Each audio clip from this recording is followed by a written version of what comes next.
Because understanding great literature is better than trying to read and understand yet another business book. On the Leadership Lessons from the Great Books podcast, we commit to reading, dissecting, and analyzing the great books of the Western canon. You know, those books, from Jane Austen to Shakespeare, and everything else in between, that you might have fallen asleep trying to read in high school.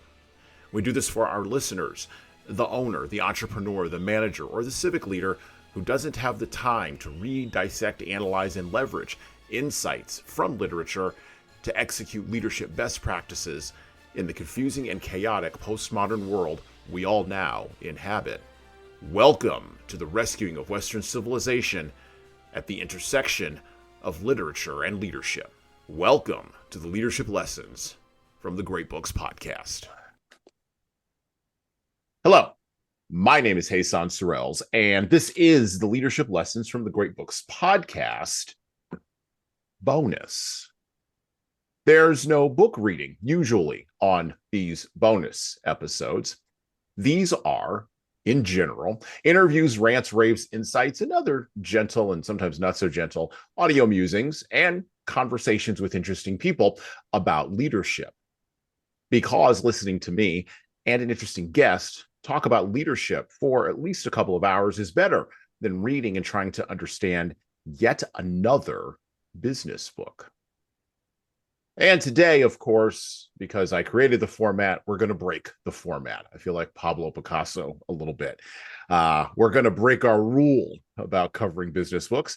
And we are going to talk today about another business book, following on the heels of our most recent bonus episode conversation around The Fourth Turning by William Strauss and Neil Howe, and The End of the World is Just the Beginning by Peter Zeihan.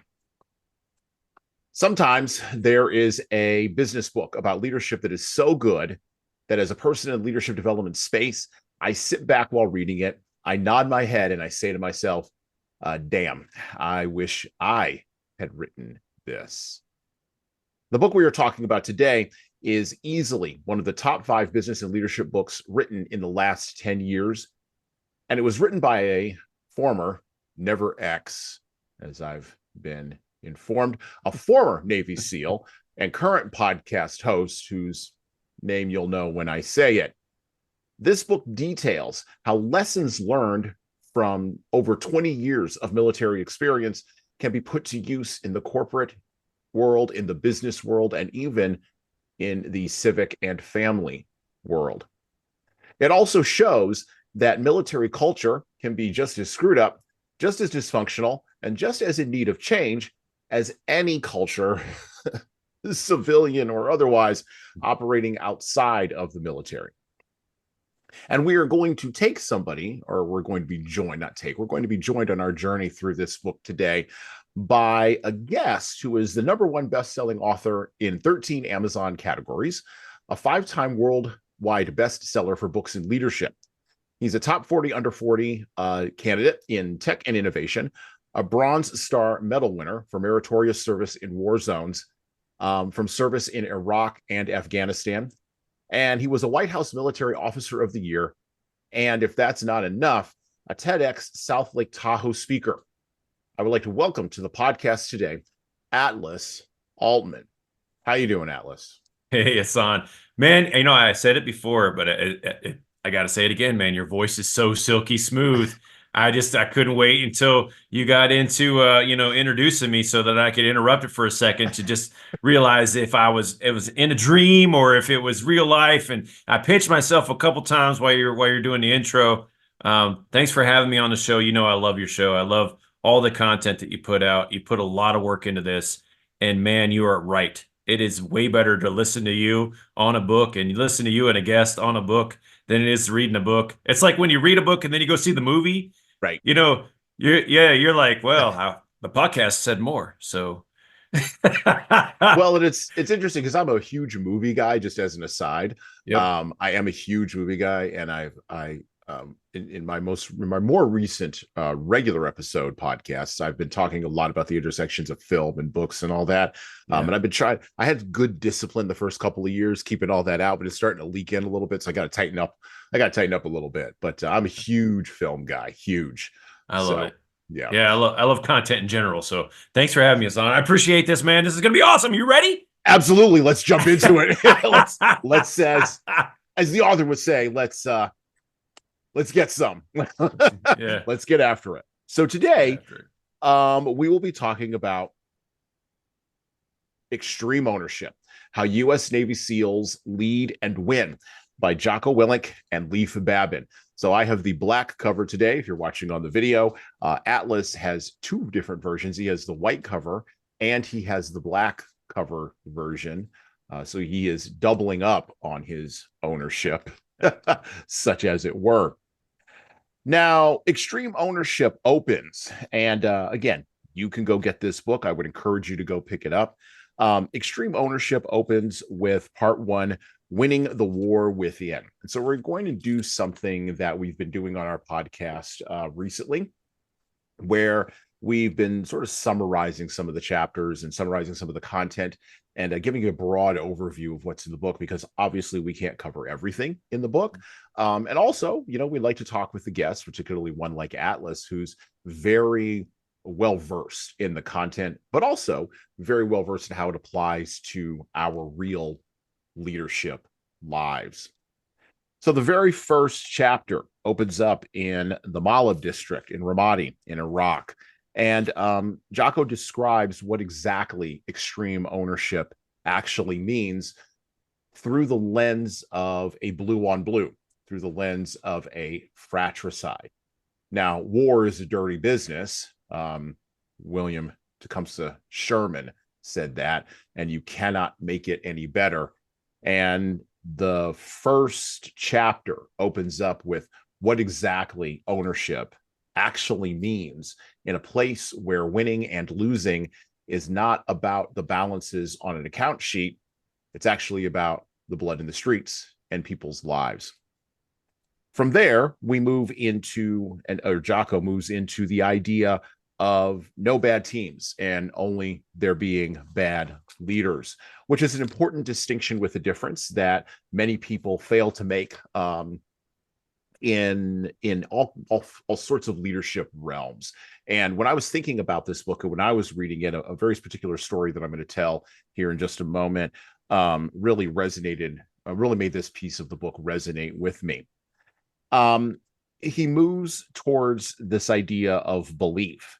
And this is an idea, this is a concept in part 1 that really focuses around the need of the team to believe in the mission and really embedding that belief, not only in the team, but making sure that leaders actually articulate that vision, articulate that belief to the team. And finally, part 1 of extreme ownership ends with the co-author, Leif Babin. I believe this is Leif's part. No, it was actually Jocko's part. Sorry.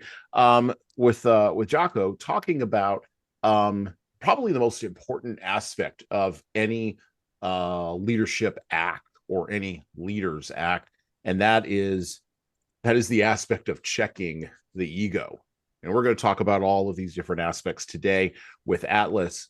But I want to kind of talk a little bit about a story that occurred to me when I was reading part 1. So, and I've never talked about this on the podcast before, but many years ago, when I was in an administrative position in higher education, and most of my career, the first part of it anyway, before I started my leadership consultancy and started doing a whole bunch of the other things like this podcast that I'm doing now, I spent a lot of time in higher education, training and leading teams of anywhere between 12 to 50, 18 to 19-year-olds. And what I tell people very often, particularly if I'm in a corporate training scenario, when I'm teaching and leading and training 45 to 60-year-olds, is that the only difference between you and the 19-year-olds is the number of years. Because y'all have the same kind of stuff going on, same kind of challenges. Well, many years ago, back in 2012, well over 10 years ago now, I was leading a team of college students that collapsed. And it was a leadership failure on my part, actually. And it took a lot for me to understand why the team failed. Now, I was hired, of course, to fire somebody on the team. And of course, I did that part successfully, but I didn't realize that one of the dichotomies of leadership, and we're going to talk a lot about this later on. Jocko talks about this Jocko and Leif both talk about this in their book, and it is one of the principles of extreme ownership. But one of the dichotomies of leadership is you could do the right thing, but you could do it with the wrong motives. Actually, there's something biblical in there as well. I failed to check my ego, with that team. And it turned out that because I failed to check my ego, even in the manner in which I fired that person, I turned out to be a bad leader, which created a toxic team. I failed to get people to buy in and to believe in the mission overall of that team. And it was a pretty substantially large team. I mean, my 25 student leaders, all of whom are 19 years old, all of whom were looking to me for leadership, and I was not providing it. As a result, I had to check myself. I had to check my ego after some good counsel from a supervisor of mine. I had to check my ego. And then I had to constantly retake ownership over the team for the remaining year and a half that I was with that team. All of the aspects of extreme ownership that I failed on, that Jocko talks about in his experience with the SEAL teams in Iraq and in Ramadi, I had those exact same experiences, just in a different kind of way, and experienced the exact same kind of thing. And I'm sure Atlas is going to talk a little bit about some of his experiences today as it relates to extreme ownership, bad teams and bad leaders, believing and checking the ego, of course. And so I'd like to turn it over to him with this question just to start. Atlas, this is a very Jocko question, so we're going to start here. How can leaders win the war within? How does that happen? Well, I mean, it starts off with exactly what you just said. It starts off with checking your ego. So the story that I'm going to share with your audience is one that I don't share too often, but it's an extreme story that mixes a special mission with presidential support and diplomacy. And it was when I realized that I could be different and I could win the war within. And it goes like this. I was in Afghanistan for a long time, and I realized that there's a lot of violence there. I was in Iraq for a long time, and I realized that there was a lot of violence there. And in college, I was a bouncer. I used to fight a lot. I come from a family that said, if you get into a fight, you come back as a winner, or you get into another fight. My whole life, I've answered with violence. But in Indonesia, I was on a presidential mission, and a lot of the things that Jocko and Leif talk about, they kind of roll into this. I had to take extreme ownership of this situation because I had the responsibility of bringing the president's communication device into this peace conference. And the security guard, who I didn't know was a security guard, told me it wasn't coming in. And I was like, it's coming in. I'm bringing in my device for the president of the United States. They're like, no, it isn't. So I asked him what I needed to do. And after jumping through a lot of hoops that he didn't think I could jump through, I had a diplomatic note from the State Department, which is an agreement between countries to bring in this device specifically. And he was mad. So he ushered me into this back room, and he's wearing this black outfit, right? All black. And it looked like a uniform, but I didn't really realize it was a uniform until I was in a room with a whole bunch of dudes in black uniforms all around me. And I have this device. So I did what I always do. But this is what you do whenever you're in a situation where you think violence is about to ensue. You put your hands up. Mm-hmm. You go into guard. Huh? You know all about guard. We're probably going to go talk about some guard a little bit later. But you go into guard. That way you know something's coming. So I put my hands up and I said, hey, I don't know why I'm here. And he swung and hit me right in the face. Now, I just told you I'm a man that answers violence with violence. But as I looked down after I got clocked in the face, I saw this word, diplomat, and it was on my chest. I was wearing a suit. I was not able to fight. I'm not able to. The agency that I work for told me if I ever got into a violent confrontation, I was going to get kicked out of the agency. And it took me years to get into this position that I was in to work directly for the president of the United States. So I had this war inside me. Okay. It just brewed up. And I had this emotional onset that I've never had before as I pushed the guy off and I grabbed the device and left the room. Immediately, Cameras went my direction. People saw it. And then I got the call. What just happened? And I was like, hey, I'll tell you when you get here. And they're like, are you okay? And I was like, yeah. So just like in the story where this top leadership was coming to the scene, to the X where I was, same thing happened with me. They're coming and they want to know what happened. What did I do? What did my team do? What happened specifically? And like all of this, I left the team out of all of this. The team went in, did everything that they were supposed to do. They were in the venue. I handled everything from the point of conflict because I'm used to doing that. So when they showed up, they asked me to go through this, and then I had to struggle. Unlike Jocko, I went through all of the emotions. I asked the team, whatever he did, the same thing. I asked the team, is there something we could have done better? Nobody's going to give me any answers on that because everyone feels at fault that I just got hit in the face. And instead of them trying to come on and figure out how they were a part of it, I just immediately shut that down because I'd already read this book.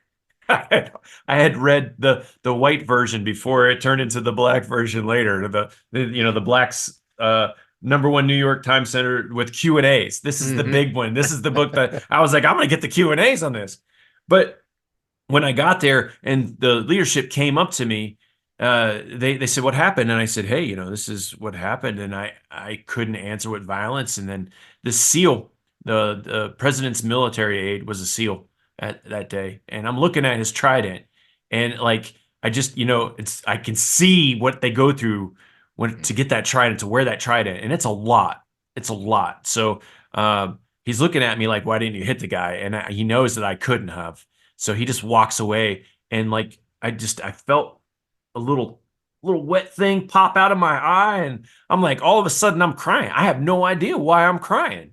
And I'm like, okay, so I put that back. And then I'm angry. So I went through anger, fear that I was going to lose my job. And then like I squirted one. I don't cry. So I didn't know what the heck was happening. I wasn't working out. My eyes were just pushing out this bubble that I couldn't understand. And all of that came back to, the higher brass came down and they said, hey, let's keep him in the job.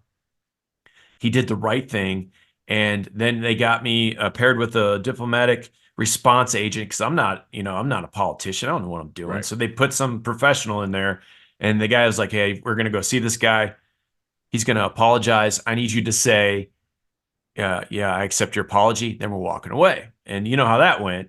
The guy was like, hey, I'm a Christian. I'm like, wow, dude, well, Christians don't hit other Christians. Christians don't hit people, but I accept your apology. And then I walked away and the political aide was like, oh my gosh, that was amazing. Like I'd been trained for years to say that kind of stuff. I was just, you know what I mean? I was just me.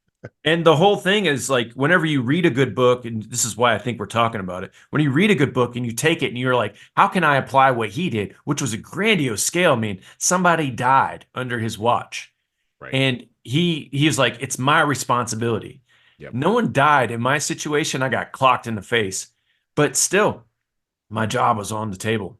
The president's movements and how he was going to act and how he was able to do his presidential duties, they were all on my shoulders and there's no fail. So I had a different type of stress that was still really high that I had to work through. And it was a war within, man. It was a war within. Do I blame somebody else? This dude hit me for no reason. I could have said that. That would have been stupid. But like I obviously had my hands up. I don't know. Right. Maybe I provoked something. So honesty is the best policy, all of that. But the other part to this whole chapter that I got to end on is Leif says it in there. He said, there's no bad teams, only bad leaders. And he talks about the boat example where they had these SEAL team training scenarios where one team was always losing and one team was always winning, and they flopped the leaders, and the team that was losing became like the winning team. And like the winning team was #2, but the leaders matter.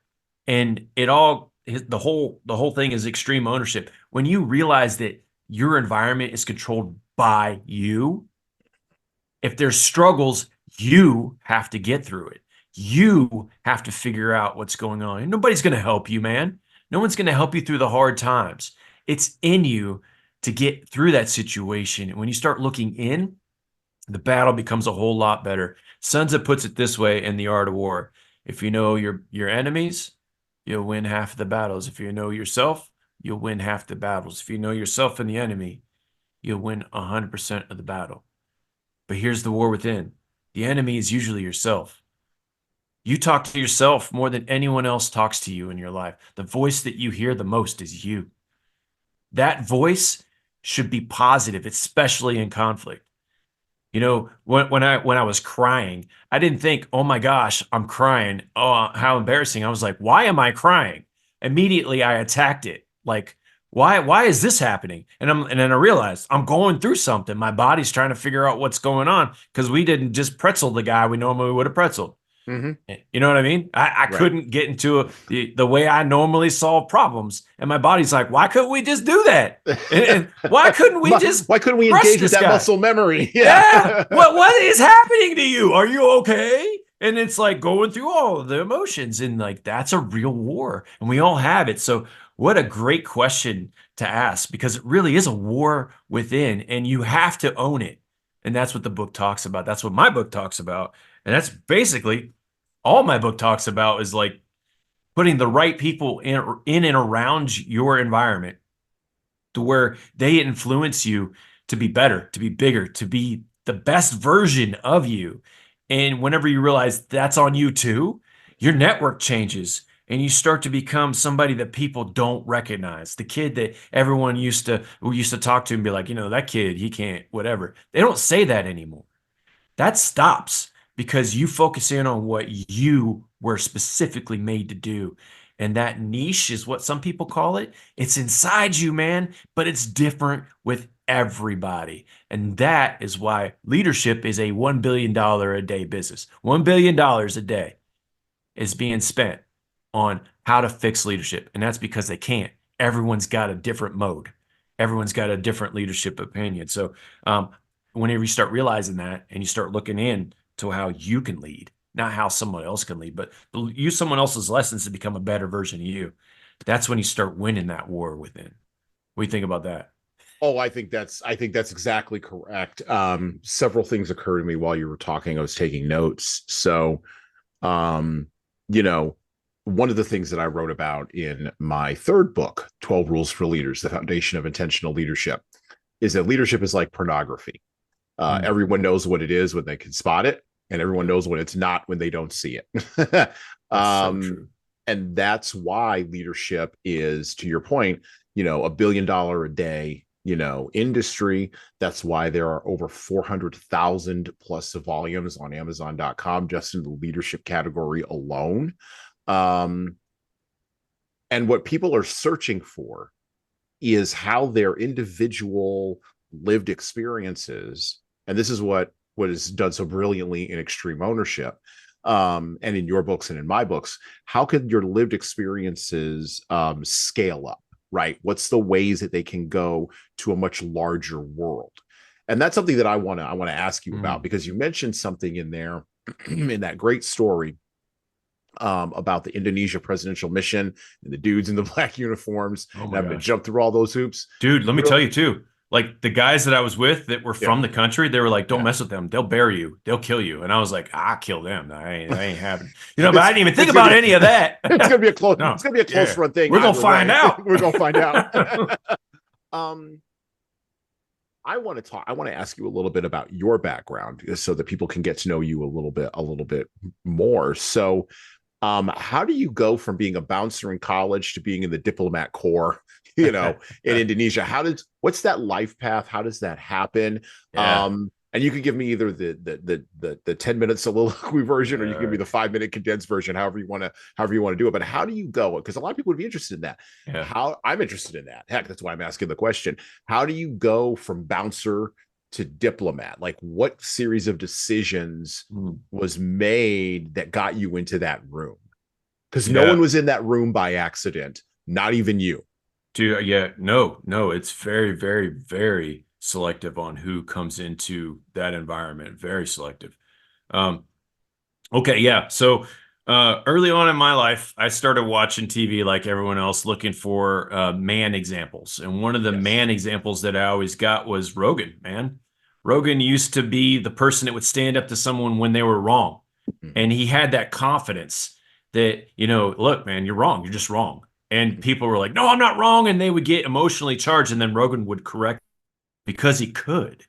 He had the ability physically to stop anything that was happening, but that he was controlling intellectual, but he was controlled until he didn't have to be. And Mm-hmm. someone would press that button, he would answer the call. So I started looking at him and other like movie examples, man. I mean, my mom, I talk about it on TED Stage. My mom used to put me in these scenarios where she would send me she would have me read books or watch movies that had strong leaders in them. And what I found in strong leaders was a physical health acumen. Like every strong leader was actually strong. Mm-hmm. Now, whether it was physical or intellectual, the strength, that component was needed. Mm-hmm. So I found myself at a very early age, and when my adopted dad told me, was like, hey, you're a strong kid. So I found myself gravitating towards the violent side of Mm-hmm. strength, towards what can I do? So I took martial arts as a kid. Mm-hmm. I took in all the stuff we all do, right? All the Yeah. stuff, the sports and stuff. And then that turned into what I wanted to do in my life, which at freaking 3 years old, my grandpa was in special forces. Mm-hmm. He had me around a bunch of special forces people. I always wanted to be in special forces. So my mom kind of always put me in that environment. And then whenever it was my choice, Mm-hmm. and I had been studying all of the leadership decisions because really that was where I was as a kid. I was interested in how people make these decisions. Mm-hmm. I found the 5W model, right? Who, what, where, Mm-hmm. when, and why to be used Yep. everywhere. And then I thought it was really fancy because I added how. So I had like 6 things, and I'd be like, and I'd be like, boom, we're doing this. Strong voice. Right. And and so I started looking at my scenarios of where I was going to go, and I was going to go in the army because that's where Mm-hmm. special forces is. And my dad was in the army. He was in the special forces community as well, my adopted dad. And he said, no, go in the Air Force. And he's like, it's going to be better for you. You're going to have all these jobs that you're going to be able to do what you want to do in the Air Force. So I went through the Air Force. I got selected to be an officer, which is a full-time leader. That's Mm-hmm. what Jocko and Leif were doing. They were commanding. And this is what my mom really wanted me to do anyway. She wanted me to be a leader in future wars. She named me Joshua Michael, and she used to frequently tell me that stands for leader of warriors. Mm-hmm. Joshua, after Moses was a Mm-hmm. Yep. strong leader in the Bible, right? And Yep. then with Michael being the general of God's armies, we were a Mm-hmm. big Catholic family. So she's like, this is what your name means. I want you to be a leader of warriors. Not Yep. standard what you hear from my mom, but that's what my mom Right. used to say. So so whenever I came up to my Mom, mom and mom was a warrior in and of herself. She was one of those Spartan women. You either come back on yeah, your shield or like, buried with it. yeah. Yeah, so all of that transpired into me going into the Air Force and really making her. She got mad.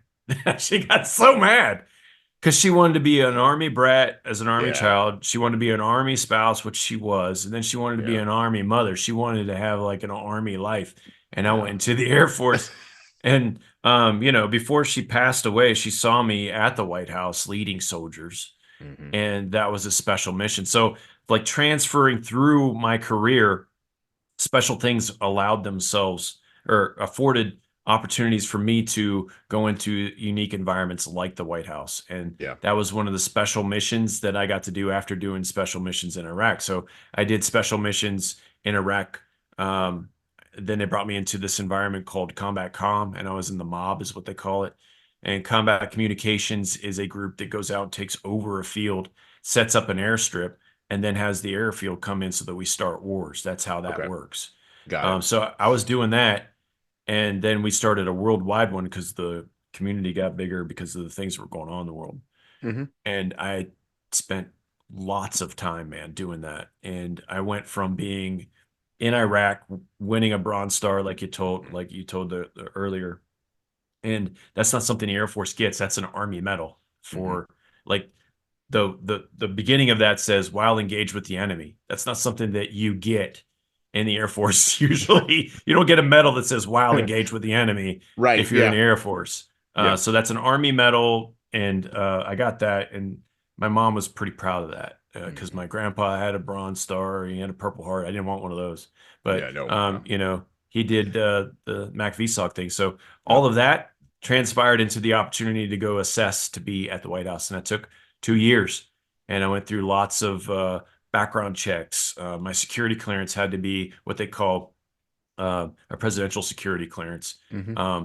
So I had to have carte blanche. They had to do a ton of research on me, and then assessments, and then tests, and all that. And then I got brought into the team, but not the team that was around the president, just the team. And Just the then I same. got to Yeah. work, around the president, which is that one I told you. And then 2 years later, I started working on the president's staff as one of the top five people in the agency to go represent. And that was interesting. Living at the White House was fun. So we've had folks on this podcast before with extensive military experience. We last year we covered or last season, sorry, season two, we covered the book About Face by Colonel David Hackworth Yeah. with a good friend of Yep. mine who did a couple tours in Iraq and a tour in Afghanistan as well. Another one of our somewhat regular co-hosts. Was a graduate of West Point and did a tour in Iraq, right? And so one of the things that you and I had talked about before we pressed record on this was, and I want to say this early, um, what we're seeing happen right now in, I would say, the last 5 or 6 years, Yeah. and it's really started to speed up after the Afghanistan withdrawal. What you're starting to see is all of those men who, like yourself, Jocko, the three people, the two people, three people that I've named already, starting to come out and starting to really say to the civilian world, hey, we have this military experience. We have this military background. You should really pay attention to us. And it seems like it's on a sharper edge, primarily because of a couple of things, I think. And you don't necessarily have to respond to this, just an observation. Okay. Primarily, I think because of the politics around Iraq and Afghanistan that were sharply different than the politics around everything that it's always compared to, which is Vietnam, or even the first Persian Gulf War. And then you also have a good chunk of people who are my age. I'm 45 this year, who are my age, who are, quite frankly, self-consciously determined not to do the same things and not to have the same sort of social and cultural responses to folks like yourself and Jocko and all of that and all those folks, not have the same cultural responses as our parents did to folks in their time. We're hyper self-conscious about that. Sure. And that's where you get the thank you for your service kind of stuff and all of that, right? Yeah. And I get it that it sounds flat when you hear it because it's just a job. And at the same time, when only I think it's less than 1% of the available male population serves in the United States now. Forget World War II, that's just gone. Less than 1% of the available male population served in Iraq and Afghanistan. When we run across somebody who's speaking from that space, like a Jocko, like you, like the folks that I brought onto this podcast before, we run across people who are speaking from that space. We do as a generation sit up and listen. And quite frankly, folks who are younger than us, where the military participation rate is even lower, okay, also sit up and pay attention. And so I think that I know that there's some real leadership value in those experiences that, again, the military isn't, and let's not put it up on a pedestal. It is another sphere of how we operate in the world, but there are lessons that can be brought across from that sphere. That's why we're talking to you and covering this book today. Well, so the military is the largest organization in the world when it comes to people employed, how much is spent, land, buildings, like assets. So like the military itself is the biggest corporation, if you want to think about it in those terms. And lessons pulled out of that environment usually have a life or death consequence.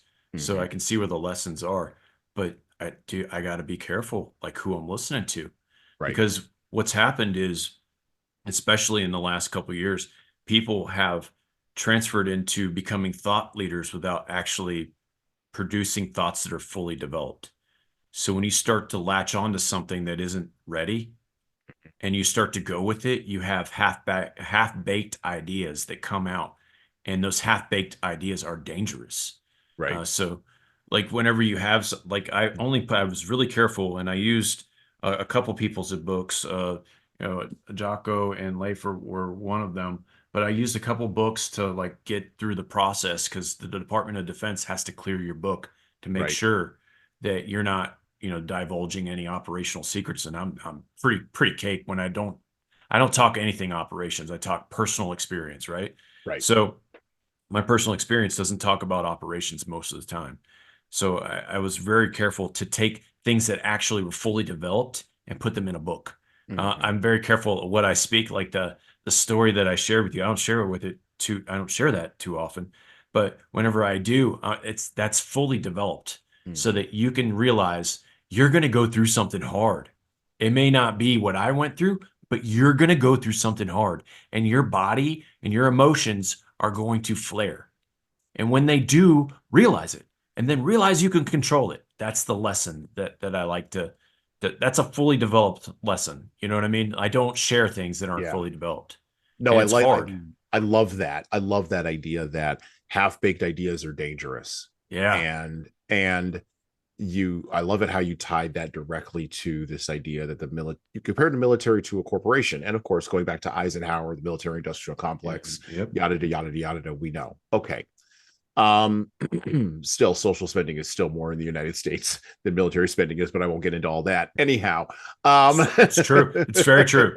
Like there's more money um, in corporations than there ever will be in the military. Trust me. yeah, exactly. But just looking at the military as a corporate entity, just like in any other corporate entity, taking that idea to its logical conclusion, you're going to have some people that are going to be at the pinnacle, at the peak of their powers, who are going to have fully baked ideas. You're going to have a bunch of people in the middle who have half baked ideas, who are running around thinking their ideas are fully baked. And then you're Always. going to have an even larger mass of people at the bottom who have no ideas Yeah. and just want to ascend the hierarchical ladder, right? And will Yeah. say or do anything to get up that ladder. And so I agree. Like, we do have to be careful as people who are purveying leadership ideas to make Yeah. sure that our ideas aren't half baked, and make sure that they are fully thought through. And that's one of the reasons why I do this podcast. It's because it gives me an opportunity to talk through ideas with folks, reality check my ideas against not only a book, but also an interesting guest, and then see if this idea is actually real. Like, am I Yeah. actually seeing something that's real here, or am I just making it up as I go along? So, It's true. yeah. Yeah. One other thought, and then we'll go back to the book.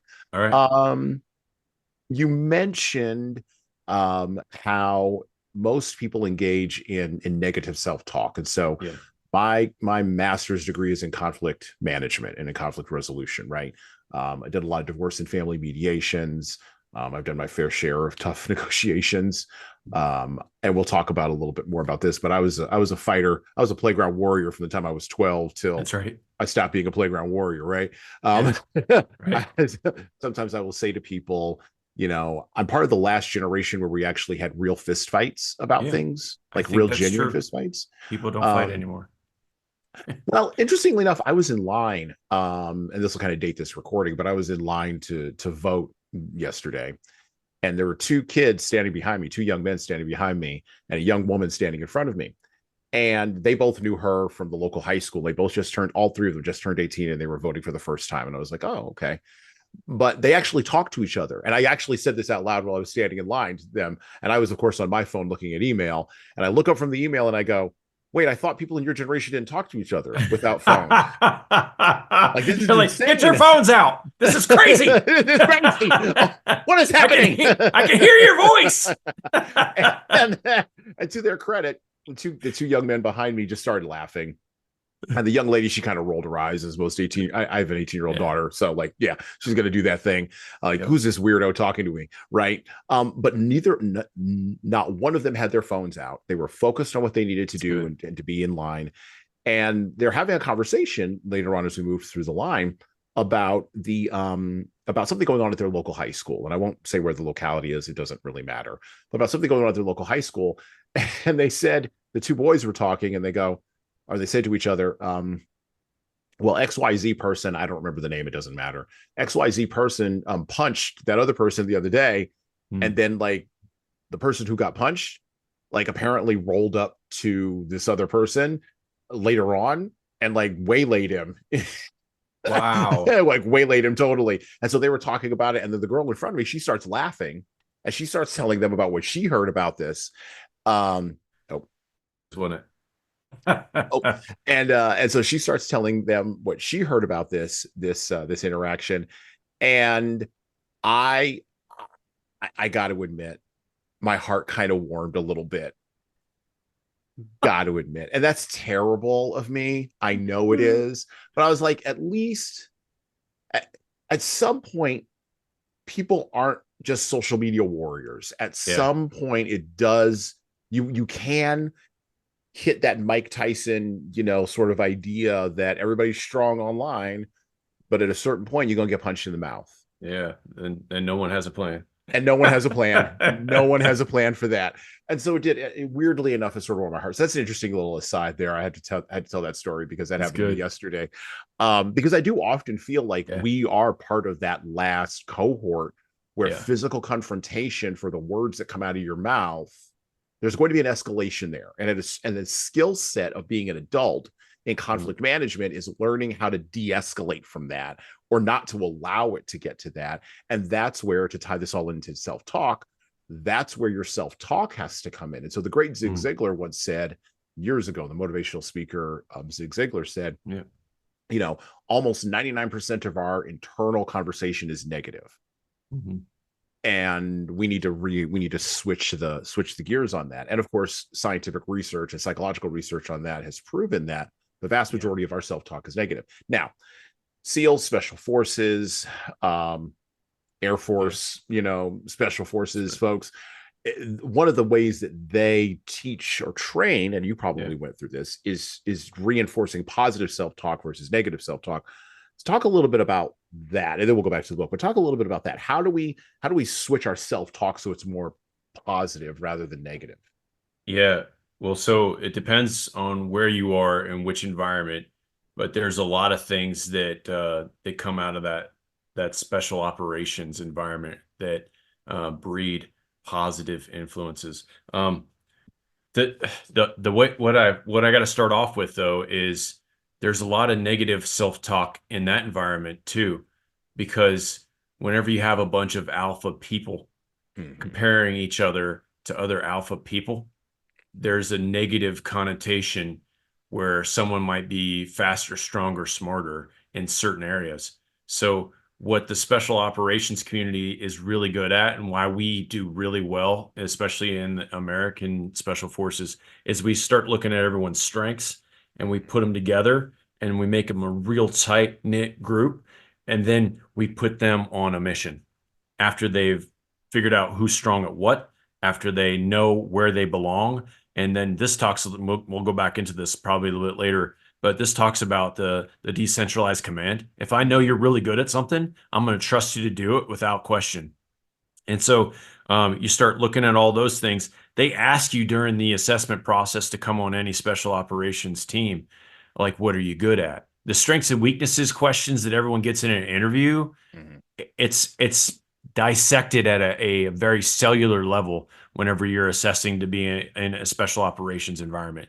They make you take tests that are cognitive in nature to figure out things that you may not know about yourself. They make you take personality tests. They test the way you are from an EQ or an EI, emotional intelligence perspective. And then I like to breed all that into what I like to call, and this is still half baked, so be careful, emotional equity. And what that does is it builds up a certain amount of self-worth. So at night, I look at my schedule and I say, what did I do today? And the things that I didn't do normally would get like oh, you didn't get to it. I'm like, yes, I can do that better tomorrow. And I start to push that into an equity mode to where whenever I am ready to do like a podcast with you, and we talked a couple times, when I'm ready to do a podcast with you, it's going to be a good podcast. And so I know it's coming. And the build up to that, instead of the letdown, it works in an equity mode for me. I'm putting sweat equity into something that's going to be great when it comes out. I'm putting this equity in. So I move it into an equity bucket. and have an emotional equity. And I really learned that in the special operations, environments, because I got on these teams, man. And I'll probably talk about it a little bit, but if we go into chapter 11, um, I could hold off and tell you this story later. Or I could tell you Yeah. now. Yeah, hold off and tell us the story when we get to chapter 11, because All I want to right. hold on to that, because that's what is that, decisiveness and uncertainty, right? Yeah. Yeah. Yeah. Let's hold off and talk about that. Let's go back to Okay. the book. Yeah, let's hold off on that. Back to the book, back to Extreme Ownership: How U.S. Navy SEALs Lead and Win by Jocko Willink and Leif Babin. By the way, you do need to check out Jocko's podcast. His podcast, quite frankly, was the inspiration for what I do here, except I read classic books. He's doing something a little bit more modern, but we're both pursuing, again, the same thing in the same direction, trying to promulgate. Ooh, that's a fancy word. Trying to promulgate fully baked ideas into Yeah. the world. So back to the book. So we got through part 1. So let's look at part 2, the laws of combat. Okay. Mm-hmm. So Yeah. in looking at the laws of combat and extreme ownership, this is divided up into 4 parts, right? And the first part opens up with Leif Babin describing covering the flank in South Central Ramadi, Iraq, and talking about what it means to engage in a process called cover and move, particularly a process of cover and move when you're in a retreat where, and I love saying this, it's almost a line from the movie Armageddon, when there are no good options, you just have to pick the best of all of the bad ones. And cover and move is an interesting idea where no one person is allowed to not be covered, but also no one person is allowed to stay static, right? And is allowed to merely nest in place.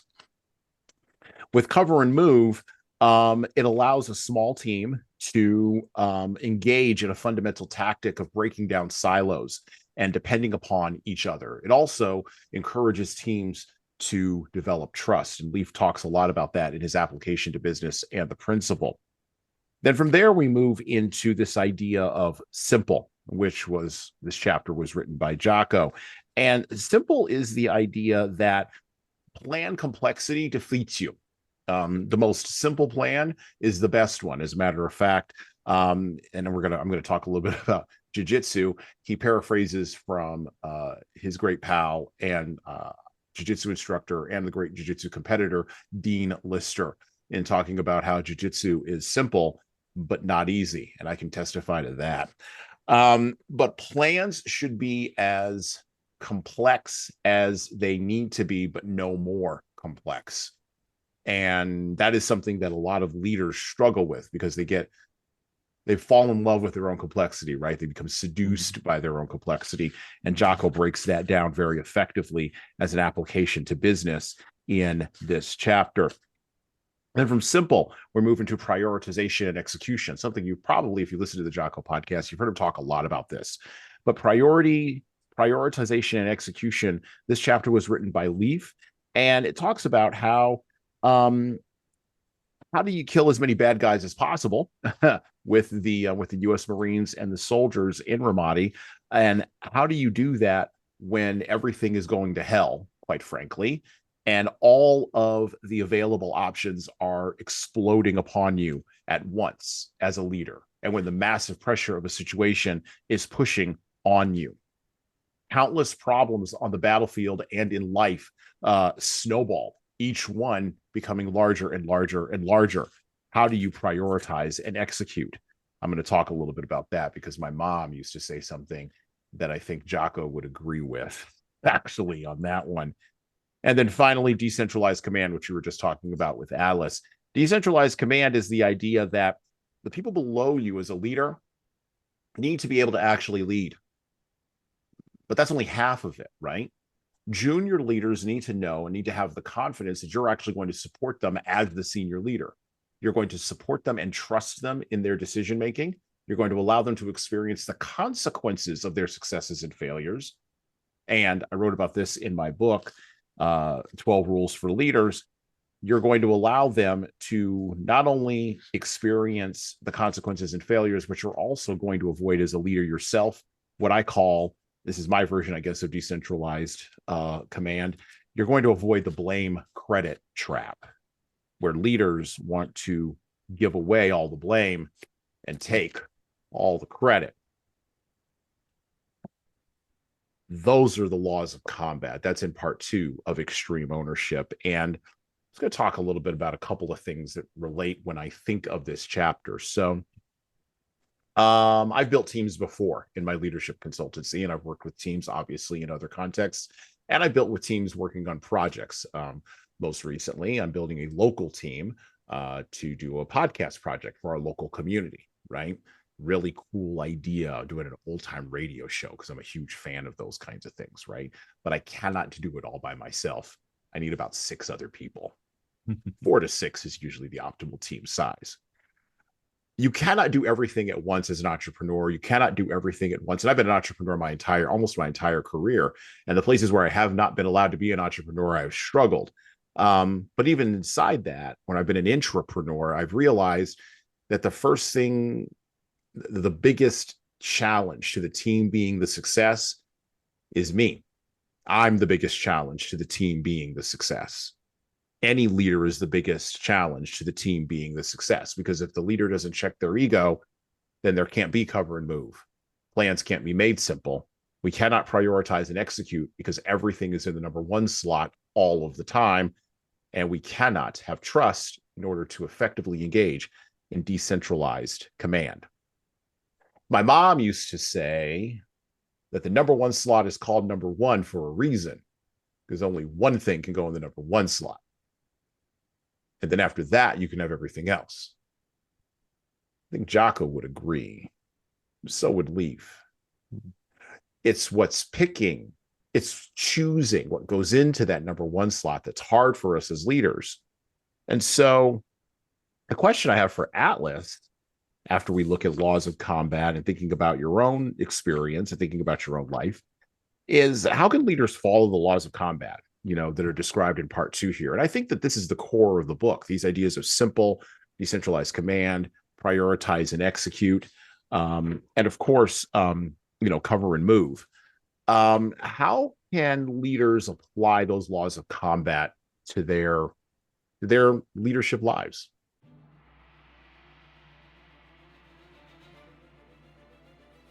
Hello. So I'm going to do some shilling here, and hopefully this will be a pause in our riveting conversation for you. I have an offer for you. My most recent book is 12 Rules for Leaders, The Foundation of Intentional Leadership. It's available in paperback, hardcover, or as an ebook on Amazon, Barnes & Noble, Kobo, and any other place you order books. Now, in this book, I address the 12 leadership areas that I have found leaders need to be the most intentional in to be the type of leader followers actually want to follow. From establishing a foundation of leading teams through managing conflict effectively, all the way through leading teams through change, knowing what to do and why to do it can help readers, like the ones listening to this show, become better leaders. Look, reading this book and living it is like getting coaching from me directly without having to pay my full coaching rate.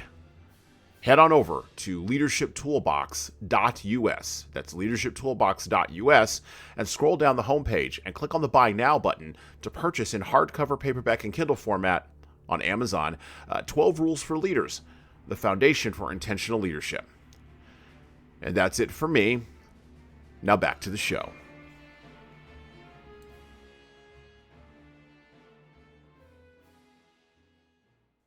I like it.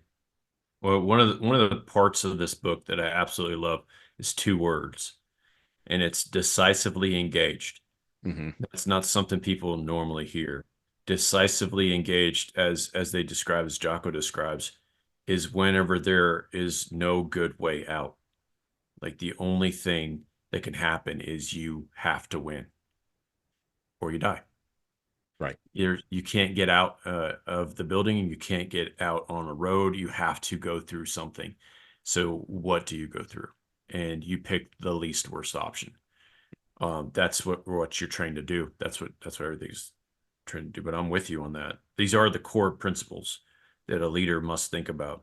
Cover and move is how the people that you control, the people that you are in charge of, the people that are going to do the work, how do they operate? And in order to do that, what the book doesn't cover, which I'll add to it, which is something that I'm sure you have probably talked about whenever you're doing consulting, is what are these people passionate about? Yep. Because a lot of people get hired onto a team and then they never get asked, could they do more, or would they contribute in a different way if they were allowed to? And whenever you start asking those questions, you open the door to people doing more because they are empowered to do so. Yeah. Unless you have that question, unless you have that question built in early, these people will only do what you hired them to do. And if they don't like doing it anymore, they're going to start sucking at it. So I'm with you. It's on the leader to figure out what their team is actually good at. And if you aren't a leader who asks that question, if you don't leave your mark with a question mark, which is, what are you passionate about? You're not going to ever know the full dynamic impact of your team. Go. I Every know you. team I've ever Yeah. built, just want to Yep. insert here, every Yep. team I've ever built, every person I've ever hired, and you could, I mean, even down to a volunteer intern, Yeah. I would ask them, what do you want to contribute to this organization? Not what your goals are, because that's a Yep. different That's a question. different question. What Yeah, I do you like that want one. to contribute to this organization? What do you want to Yeah. contribute to the team? And then I would ask them the follow-up question: how can I best help you make that happen? Yeah. And so many people who used to work with me on teams that I built and now have gone off to do other things with other teams, they've come back to me and they've said, I'd ask that question. yeah, exactly. They said, no one asked that question. I would tell them sometimes, even in the interview process, but a lot when I was working with them, I'm on purpose spoiling you for other roles. I'm Yeah. doing it on purpose. Yes, I'm Yeah. making you better, Yeah. obviously, Yeah. even just a little tiny bit, even if it's just 1% better. But I Mhm. want you to remember this experience when you go out and you have other experiences with other folks. Because guess what? So I true. know enough to know it's not going to be like that everywhere else. It's so true. That's so good. But you as a leader, it's on you to make them leaders. Right. And you're doing that with that question, because if you're not asking that question, they're not going to think about it in the shower or while they're driving down the street or doing their exercises. No. But when you plant that seed, they start thinking about it, and then they start figuring out who they really are, and that is powerful. So that is the one that I would say, cover and move. Mhm. Figure out how people can cover so that you can move. That's the business application to what they're saying. Keep it simple, stupid. The KISS theory is talked about, and that's the next part, right? And Mhm. I like what your mom said. You're the number one spot. There's only one place for one thing there. Um, yeah, I heard it said another way recently on another show. It says, "Keep first things first, and everything else never." Because whenever you focus on one thing and that's gone, the next first thing comes up. So I'm going to relate a story here very briefly. Recently in my family, there's been some health issues with a relative of mine. I'm going to hash some information here. That way, identifying information isn't out there in the public. There's been a health issue with a family member of mine, immediate family member, and it's been causing stress to my wife, right? Yeah. And this anybody who's ever had anything happen with their health and a family member Yeah. knows that that's one of the most trying, stressful, sharp, kind of things that can happen to you. Yeah, everyone's Health, got a lot of problems until they have health problems. Then they got everybody. one. Yeah, exactly. Then they got one. But even in that, even in how my wife approached me on this, how to solve this problem, she was extremely stressed, crying, distraught, Mm. had was gathering a bunch of information to try to fix the problem herself, which is, she's taking ownership. And the first thing I did was listen. Mm. And that's a key aspect, I think, that when Jocko talks about this idea of prioritizing and executing. Yeah. When Jocko and Leif talk about this, I think the first role of the leader is to listen, not to Mm, solve the problem, to listen for what the number one problem should be that needs to be solved. What it is the is. first thing that goes in that slot? Because that's the hardest thing to determine. The hardest thing to determine isn't the 1, 2, 3, 4, 5. Like the ordering is easy Hmm. Hmm. after you determine what's number one, and then all the other dominoes begin to fall. Yeah. Or Yeah. am I incorrect in that? No, that's absolutely true. Brian Tracy is the one person that talks about goals. Now, I have a different aspect on what goals are. Mm-hmm. I don't believe in goals. I don't believe in New Year's resolutions. I believe in targets. So I'll take you through Brian Tracy's mindset. What he would have everyone do is get out a piece of paper, and I do this too, Mm-hmm. and write down everything you want, even if it's ice cream. Put it Mm-hmm. all on paper, and then look at your list and see what would change your life if it could be magically given to you right now. Whatever that is, whatever would change your life the most if it could be given to you. Like, you have a genie and he's going to give you one wish. Boom, which one is it? That's your number one. And that's how he does goals. Mm-hmm. And the way I do it is similar. I said, put it all down. Now it's real. Now your subconscious starts to work on it because you've made it something that belongs in the world. And now internally, you're going to see your wheels spinning because of that Harvard study, right? In the 80s, where they're like, how many people have goals? How many people wrote them down? Well, the people who had goals were making 10 times more. And the people who had them written down were making, 50 to 100 times more because they wrote them down, became real. So I take that and I make that the target. Whatever your target is, whatever your one target is, you can only shoot at one target at a time. Mm-hmm. Whatever your target is, whenever you hit the target, you can do this. Do I need to hit it again or to make it more refined, or should I move on to the next target? Mm-hmm. And so Brian Tracy talks about that. Write it all down, and then whatever can be magically given to you, that's your number one target. Yeah, I believe that. But whenever you write it down, you had that feeling like I need to knock that out. Just writing it down, getting it on paper is one thing, but then you push that into a target. And then all these other things become secondary, third targets. Not high value. These are low value targets. Your high value target is the one that will change your life.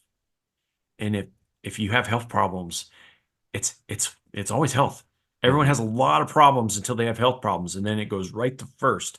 Because without health, you're not living life to your fullest, and you know it. And it's a hard thing to get through. And people who do, like I had a battle with skin cancer, and whenever I got through skin cancer, I started becoming more productive. I Mm-hmm. was way more. I wrote my books. I got on stages. You know what I mean? But I don't Yeah. tell people. This is probably the first time I've ever told anybody that I had skin cancer. It's just something I had something that I was working on. People are like, "You okay?" I'm like, "I'm fine. I Right. want to talk." You know what I Yeah. mean? Well, and it's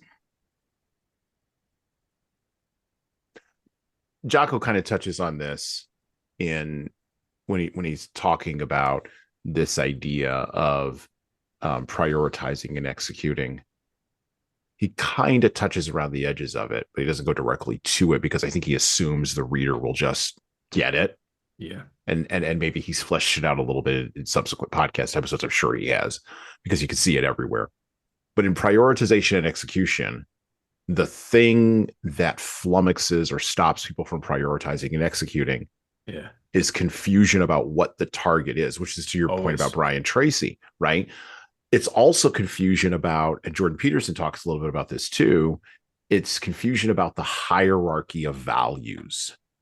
What's Mm-hmm. at the bottom of the hierarchy and what's at the top? And many people, this is why one of the things we talked about on this podcast last year when we covered the Gulag Archipelago by Alexander Solzhenitsyn and Crime and Punishment by Dostoevsky, two heavy books, right?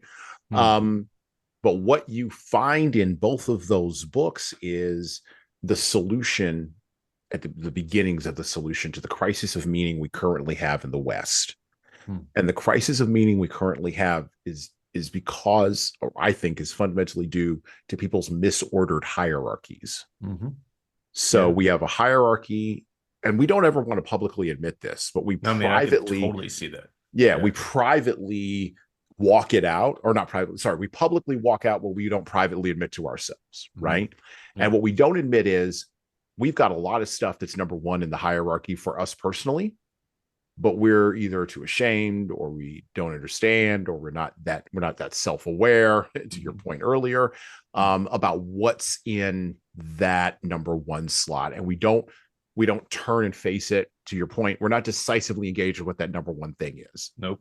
We don't have our North Star. And because we don't have that, everything else is then misordered.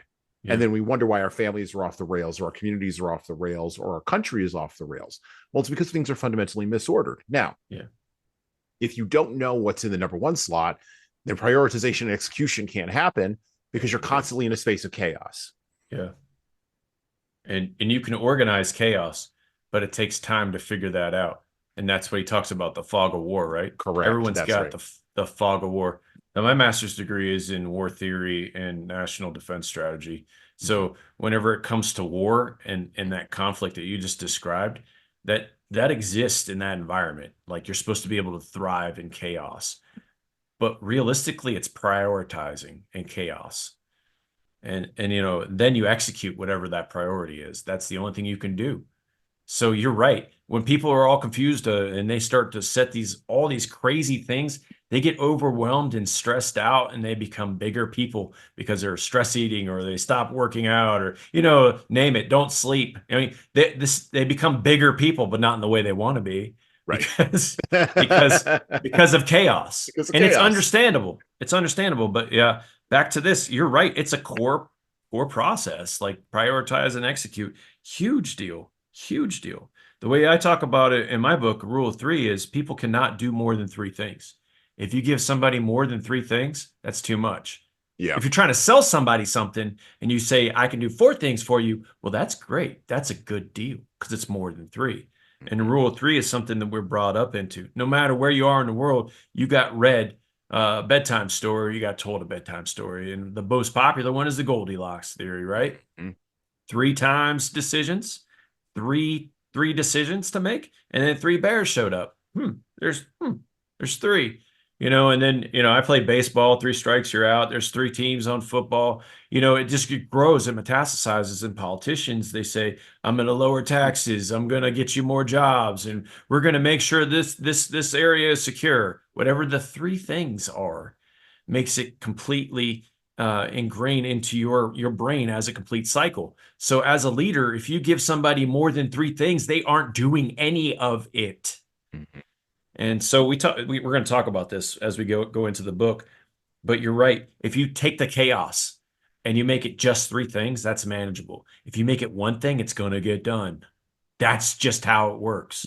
The book, The One Thing, talks about it. Yeah. And he says, we spend most of our day. I'm going to use my fake stacks of money here. Yeah. So I got my Hollywood money, right? So for those of you listening on the podcast, on the audio version, he's got a stack of fake money here. Prop money. $50,000 represented in $100 bills. It's Hollywood money for sure. But like, this represents how much in seconds you get every day. And most people see this 5 stacks and they go, well, I got lots of time. And then they get down to the end and they're like, well, I ain't got much time. So everything happens in the last minute. If you wait till the last minute, it only takes a minute, except for whatever gets produced is not usually that good. So what happens whenever you start taking this stack is, in the book, he says, you spend 33% of your time switching between tasks. So I'm taking 2 stacks off of this, which means I got $30,000, right? Worth of money that I'm going to spend, worth of seconds that I'm going to spend. Well, let's make this bigger.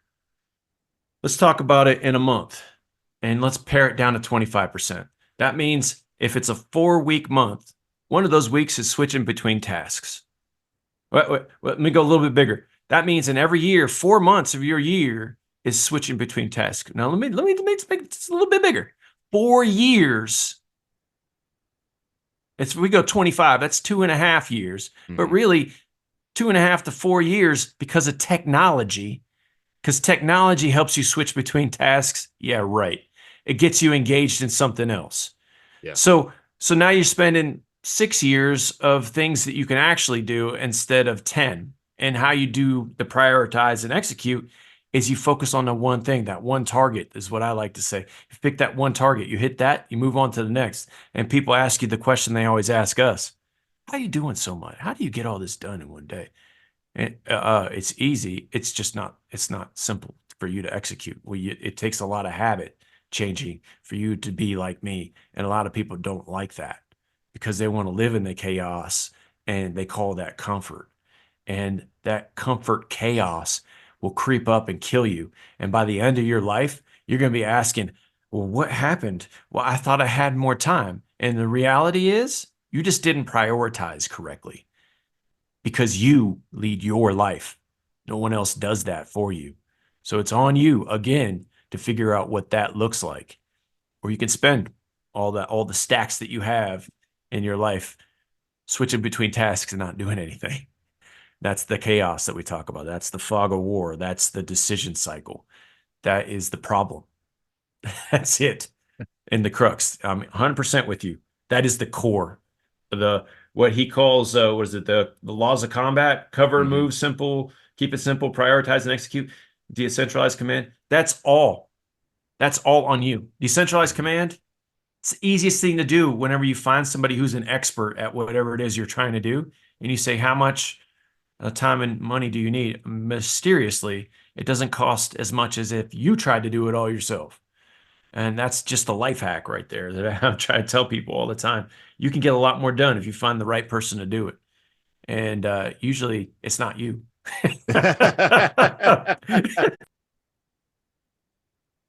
No, those are excellent points.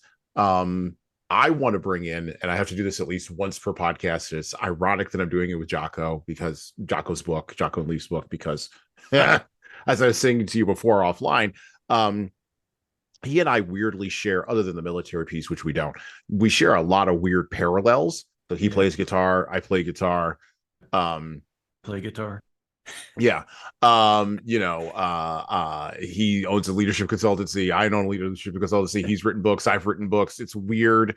And now this is the other parallel. I started doing, now, obviously he's been doing jiu-jitsu way the heck longer than I have, but I started doing jiu-jitsu a couple of years ago. And, starting jiu-jitsu in your 40s is different than starting your jiu-jitsu when you're a hard charging 20-year-old special forces guy. Radically different, right? And I came through combat taekwondo. I've hit people in the face. I've gotten hit in the face, and I know how the deal goes, right? And I always resisted jiu-jitsu because, number one, my principle was I'm never going to give you the opportunity to throw me to the ground. That's number one. And then number two, I'm going to run away from you. So after that, what do you have? Like, if I just run away from you, I'm fairly sure I can outrun you a long enough timeline. Fairly sure I can. I'm pretty fast. My knees used to held up. You have held up pretty well. I don't know, man. I'm a truck foo kind of guy. If I can run you over, that's what I'm gonna do. That. Oh, you want to fight? I'll be right back. That's right. What are you saying now? And so, but then what happened, and the weird thing in my life is what happened is I started playing rugby, and I played rugby for many, many years. Okay. And rugby got me into the idea of, or got me comfortable with the idea of being under a dog pile and getting tackled and all this, because I didn't do any of that kind of stuff when I was in high school. That wasn't where my interests were. Okay. Fast forward a few years, I'm looking around for something to do. I'm a little bit bored. I'm like, okay, fine. Jocko's been banging on me for 10 years about this jiu-jitsu thing. Fine, I'll go do jiu-jitsu. I remember the first time I rolled with my instructor, who's a former battalion commander from Afghanistan. And I've actually had him on the podcast as well. And I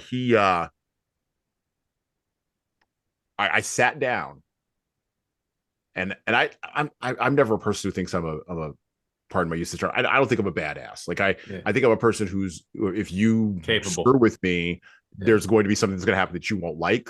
Yeah. But I'm not going out and seeking it, because why would I? I have other things I need to do in my life. Plus, I'm an adult, and lawsuits suck, and going to jail sucks. I don't have time for any of that. I have different priorities. I prioritize it. Exactly. Yes. I prioritize different things. And I'm not 20 anymore, so I'm not going out drinking and nonsense. Anyway, point is, I sat down that very first time after the first 5 minute, oh, we're gonna go. And number one, I realized how much I don't know about fighting on the ground. That was number one. And then number two, the second thought right behind that was, Well, I guess this is gonna be another one of those. It takes 10 years to be an overnight success kind of things. At least 5. Well, in my case, in your 40s, it's 10. It goes up for every decade. It doubles every decade. I keep telling people now I'm on the 15-year plan. I might be a black belt in 15 years. I'm not going to worry about it. Let's see if the body holds up first. But the point that he makes about things being simple but not easy, Yeah, I see that all of the time in jiu-jitsu. everywhere. Yeah. And I'm a measly white belt. I'm not even a friggin' blue belt anymore. I probably shouldn't be talking about this. I'm a measly white belt, right?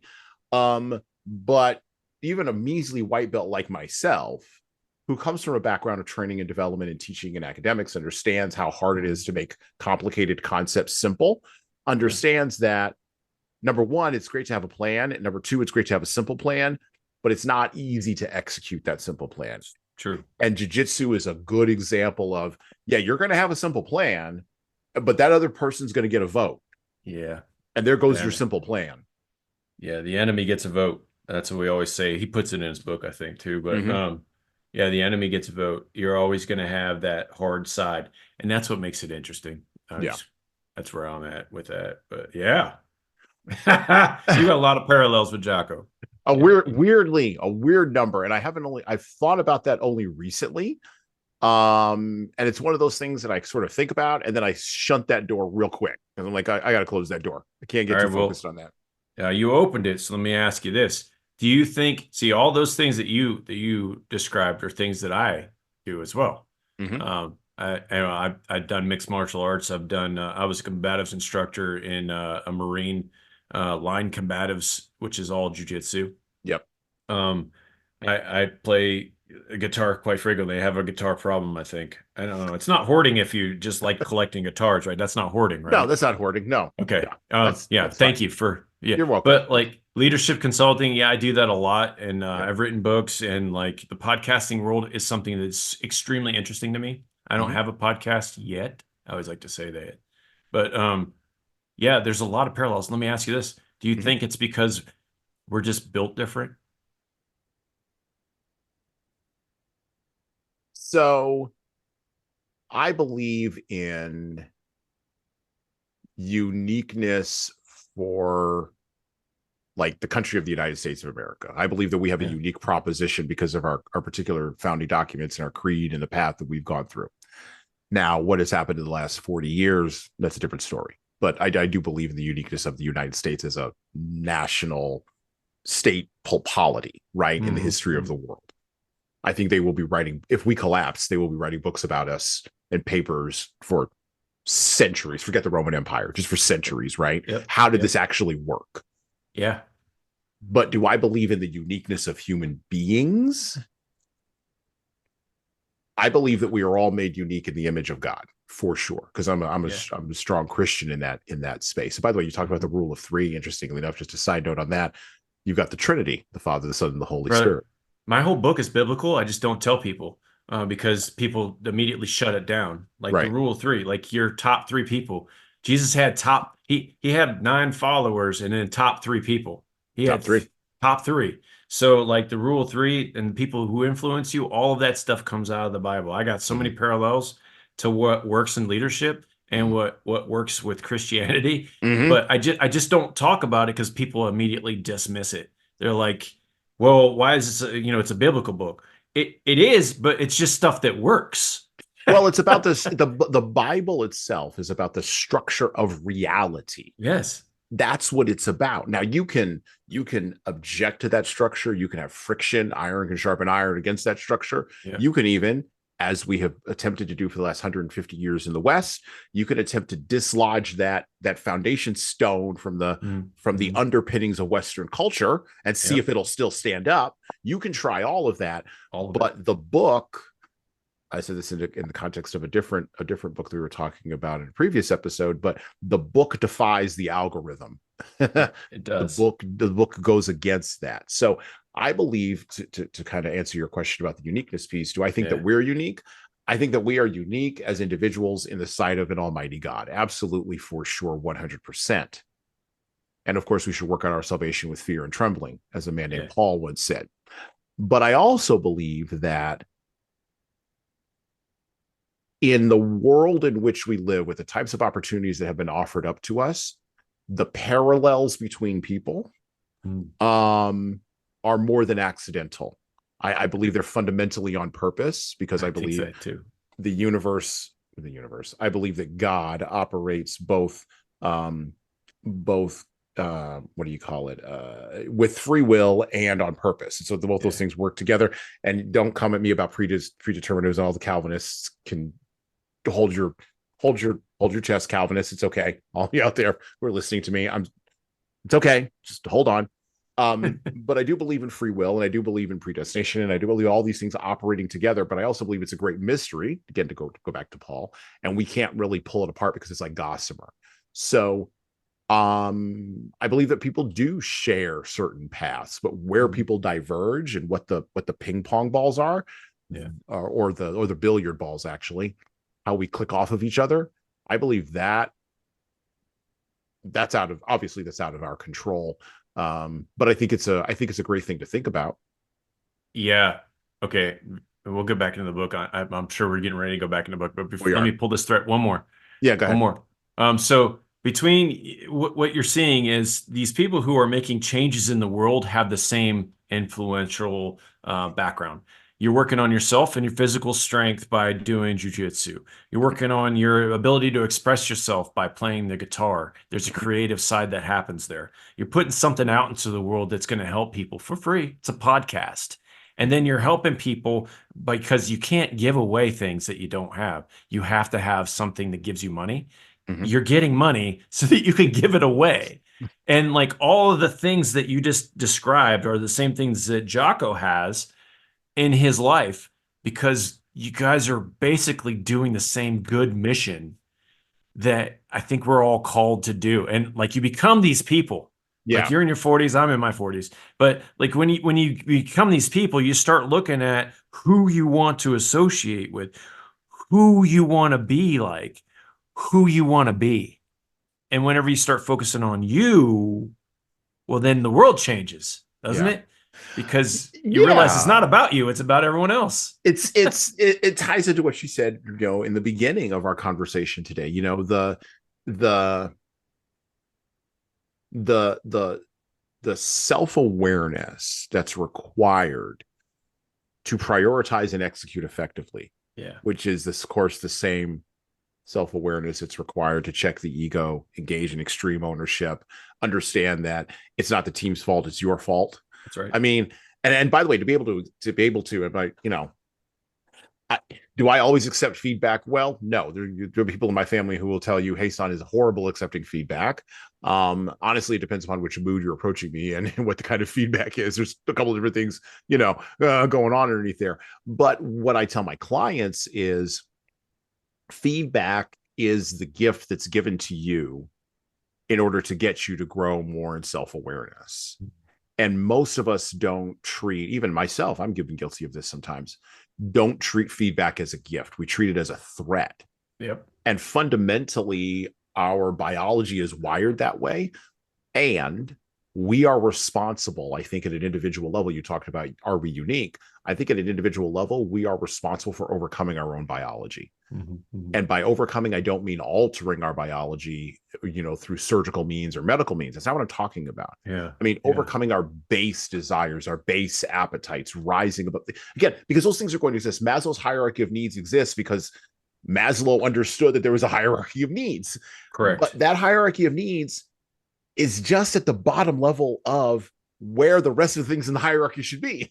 It's true. It's absolutely true. The discovery of something that exists, and then furthering your decision to get into it, it opens up so many parallels that then expand someone else's ability to make an impact. So, wow, that's deep, bro. I'm sorry. I'll leave you alone. Let's go back to No, you're good. No, you're good. Well, and the other thing is, and I'm writing a whole chapter about this in my fourth book. It's hopefully going to be upcoming here in about a year. Because I think what we've done with the internet, let me bounce this idea off. You can think about this while I'm talking about, about Jocko and about part 3, which is how do we sustain victory. what we've done with the internet is we've caused a revolution to begin. So the commercial internet got turned on by Timothy Berners-Lee in 1989.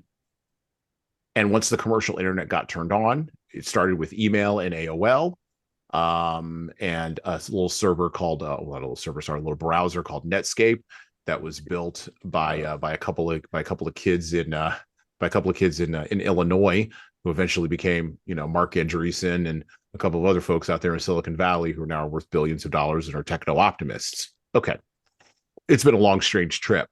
I was there at the beginning of it. It's been really interesting. You were there at the beginning of it. A lot of us were there at the beginning of it. But a lot more of us, we now have 2 or 3 generations now, getting ready to be 4 generations that have just been born into it with it just being there. Yep. The revolution that we started, we will not fully be able to take I believe, measure of for probably another 500 years. Because what happened with the turning on of the internet was as revolutionary an act of human engagement as was the printing press. Mm-hmm. And when the printing press finally got promulgated, wars happened, revolutions happened, but also reformations and renaissances happened. All of Luther's Reformation, all the Protestant Revolution and the Protestant Reformation, none of that would have happened without the printing press and without mass distribution. Okay. The same thing is happening right now with the internet, and the internet is an engagement machine. And so now you and I, who share similar life paths, but before the internet may never have sent a letter to each other, now we can connect here. And not even leave our house. Not even leave our house. I can even reach out to, I was joking with one of my former employees because he was a big Joe Rogan. He's a big Joe Rogan fan. He's like, oh, you can't get Joe Rogan. I literally dead-eyed him, and I go, he's a young kid. He was only like maybe 19 or 20 at the time. I said, anybody can be gotten with the internet anywhere. I can go get Joe Rogan. It's just a matter of time. It's going to be, you have to wear him down. Right. Or I just have to do enough good work. We all have to do enough good work to create those engagements and create those connections through our content. Yeah. And now the internet is this big sampling and connection and narrowcasting machine that's creating revolutions that, to quote from Malcolm X, take land, they take property. That's what a revolution does. And he was exactly right. Yeah, he was exactly right. And no, with Joe Rogan, you're absolutely right. The thing I sent to his booking agent last was, I'll earn it. He's like, Joe hasn't said anything yet. I said, that's cool. I'll earn it. But every day I'm providing more and more value of what I can bring to his show. Right. So I'm showing him all the things that I can bring to his show, because you're right. Absolutely. Anyone can talk to anyone now. And that is not something that existed when we were growing up in the 80s and 90s. That is not something that is far-fetched. It's a massive upending. And we don't really appreciate how much things have been upended, but we are going to. We're going to. Well, yeah, it goes right into where we're going in the book. It does. Back to the book. Speaking of which, back to the book. Back to Extreme Ownership, How U.S. Navy SEALs Lead and Win, by Jocko, Willink, and Leif Babin. As already has been pointed out, the version that I have and one of the versions that Atlas has the New York Times #1 bestseller, a ribbon across the front with a new forward and Q&A section. By the way, the Q&A section comes directly from questions asked to Jocko or emailed into his show, or emailed into him from listeners of his show. Sorry, that's how I wanted to frame that. By the way, I've also read a number of other of Jocko's books, including Leadership Strategy and Tactics, The Dichotomy of Leadership, the Leadership Field Manual, the big thick one, and a couple of other ones that he's put out there. So as you can tell, I'm a huge proponent of what Jocko's putting out here today, and Leif as well. All right, part 3, sustaining victory. So it begins with chapter 9.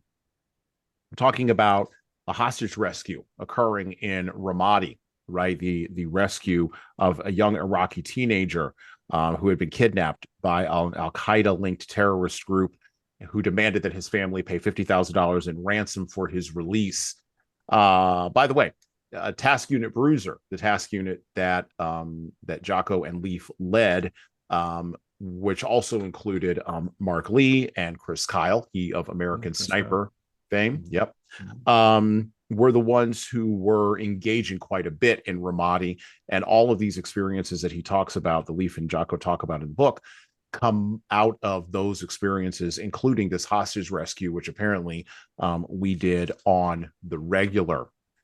Now, the point of this first piece around planning, and I love, by the way, just as a side note, I love in the chapter on planning where he talks about how Mark Lee quoted the line from Michael Biehn in the 1990 movie. We don't exist. And I quote from Michael Biehn, "We're a SEAL team. We're here to get you out. There's no reason to thank us because we don't exist. You never saw us. This never happened." Dead eyes, they can't. I'm telling you, like, these guys. Well, okay, so combat brings out a point of humor that no one really understands unless they're there. Yeah. Like, comedians do a great job of pointing out what everyone thinks but doesn't say. Right. And war does the same thing. So you find yourself laughing at the points where you probably shouldn't be laughing. and I can just see this happening. I mean, I wasn't there, obviously, but like I can just see this happening, and I can totally tell you what happened. I could see it. I mean, this is what, on the regular, these guys are hilarious like that. So, well, and I think you have to be, because humor is that thing that just releases all the pressure and the tension and the stress, because you can't be down in the mouth all of the time. I mean, you just have bullets flying past your head. Come on. It's fine. It's another day in paradise. It's fine. Well, and it never stops either, man, because I was on a podcast with a Green Beret and a SEAL called Harder Not Smarter. They just started a podcast recently. And these guys are still the same funny, man. And they're still jabbing me. And their humor is on point, and it's for everyone. So reading that in there too, I mean, I chuckled, but I was like, yeah, that's exactly what was said. Well, the point of the chapter on planning is for any team, whether it's in business, whether it's in the military, whether it's in industry, whether it's even in your home, right? A standardized planning process is essential. And quite frankly, I agree. The point that's made here is that to the point about goals, right, that Atlas was making earlier, goals are fine for writing those down, but then you have to go in the weeds and you have to figure out what the actual plan is. This is where many entrepreneurs and small business owners fail on the planning piece. They don't fail to do the day-to-day. They fail to document and standardize the plan. And so this chapter was very much about the documentation and the standardization of planning, in addition to a unique process of debriefing, which I was talking about years before I read this book, because I found out that the Special Forces did it, and I thought that's brilliant. This idea of debriefing after an intense engagement and figuring out the answers to one of three, actually figure out the answers to all three questions: what went right, what went wrong, and how can we make this better for the future, whether we are succeeding or failing. When you fail to plan, well, guess what? You're going to get failure. Leading up and down the chain of command is chapter 10, the chapter written by Leif Babin, which makes an important point that many people forget, particularly junior leaders. Junior leaders have a responsibility to lead up the chain, but junior leaders also have a responsibility to lead down the chain. And I would talk about this a lot with managers and supervisors that I train through my consultancy, Leadership Toolbox. And of course, I've written about this in, again, my book, 12 Rules for Leaders. Leading up and down the chain of command means, yes, understanding, as Leif puts it, commander's intent, but it's also paramount that senior leaders and junior leaders understand the big picture and understand where they sit in the big picture in order to effectively lead up and down the chain of command. I'm currently going through, we're not going through, I'm engaged in a project with another individual, and he is senior to me in that project, right? And he has a lot of experience. He has a lot of knowledge. I can't take that away from him. And I realized in reading this chapter, and this is just a thing that happened right now, right? When I was recently rereading this book for the podcast, I need to be leading him better because I'm junior to him, right? But I also need to understand what the overall mission is for the project that we are engaged in. Chapter 11 is about decisiveness and amid uncertainty. How do you take the shot? Now, in my time, I've known a few Marine snipers. Matter of fact, I've known a couple of guys who were literally graduated high school and then went right to Afghanistan in October of 2001. I've known snipers in my time. Matter of fact, I can name offhand 3 people for sure who I know I'm absolutely sure have killed people, for sure. And there is nothing more stressful than being a sniper. I cannot imagine a more stressful or stress-inducing role in the military, because if you're wrong, it's a real problem. Either way. And that's the end of the sentence. And so this chapter begins with Leif Babin relating a story about Chris Kyle looking down a scope and seeing an individual with a scoped weapon in another building and asking, do I take the shot or not? What is happening here? How do you have decisiveness amid uncertainty when outcomes are unclear, when directions are unclear, and even when the process is unclear, and when success is not clearly defined? What does it mean to not be paralyzed by fear? And how do you act? And Atlas already brought this up. How do you act decisively? One of the other points that Leif makes in this chapter is about this idea, and Jocko talks about it a little bit on his podcast as well, this idea of being default aggressive, which many people in the civilian world don't understand what that means. But I frame it this way for managers and leaders. Being default aggressive means always moving forward and taking territory, to paraphrase from George C. Scott as Patton back in that great 1970s movie, Patton. We don't retreat. We let the Hun do that. We're going to grab him by the nose and we're going to kick him in the ass. Mm-hmm. And that's what managers have to do. That's what leaders have to do in many organizations and cultures. And very often in your family, that's what you have to do. But there is a measure to this. And that then goes into the last chapter, chapter 12, the discipline transformation. Discipline equals freedom, and the dichotomy of leadership. Do we want to be default aggressive all of the time? Do we want to be taking ownership everywhere all of the time? Do we want to be telling other people to cover and move and making everything simple all of the time? Or are there no absolutes? Is there some times when maybe it's okay to just step back a little bit and breathe? Is it okay when sometimes when there's chaos and mayhem, particularly maybe around a health problem or a wealth problem, to actually listen to the problem before we make a solution? How do leaders, or propose a solution, how do leaders navigate those dichotomies? That's the point of the dichotomy of leadership. And of course, he expands on this in his book, The Dichotomy of Leadership, which I would also recommend that you pick up. Reading through these last chapters, 9 through 12, and Sustaining Victory, I recalled my experiences at the University of Minnesota. Normally, I don't talk about the University of Minnesota on this podcast, and I don't talk about the people who led me there, not because those experiences were bad, but because I don't want to put the University of Minnesota on blast. And so, but it's been enough time has passed since I've been there. It's been almost 15 years. So I think perhaps I can talk about this now. Mm-hmm. I failed to lead up when I was at the University of Minnesota in an administrative position. I was a young leader with a young team, didn't really know what I was doing, but also the senior leadership who was above me kind of left me there to fend for myself. Matter of fact, I'm thinking of a particular person who I will not name, who, when I asked, what's my plan here? What's my future? The person responded to me by saying, well, you just have to figure that out yourself. I can't tell you that. I can't provide you with that sort of direction. And then he sort of laughed and kept eating his salad at lunch. That's poor leadership. That guy was a poor leader. Or another supervisor that I had, who every time I spoke to him, I felt like I was being politicked. And I inherently, because it happened to me as a young leader, I inherently am sensitive to that now. And I can spot a fake like a dime on the highway at 80 miles an hour.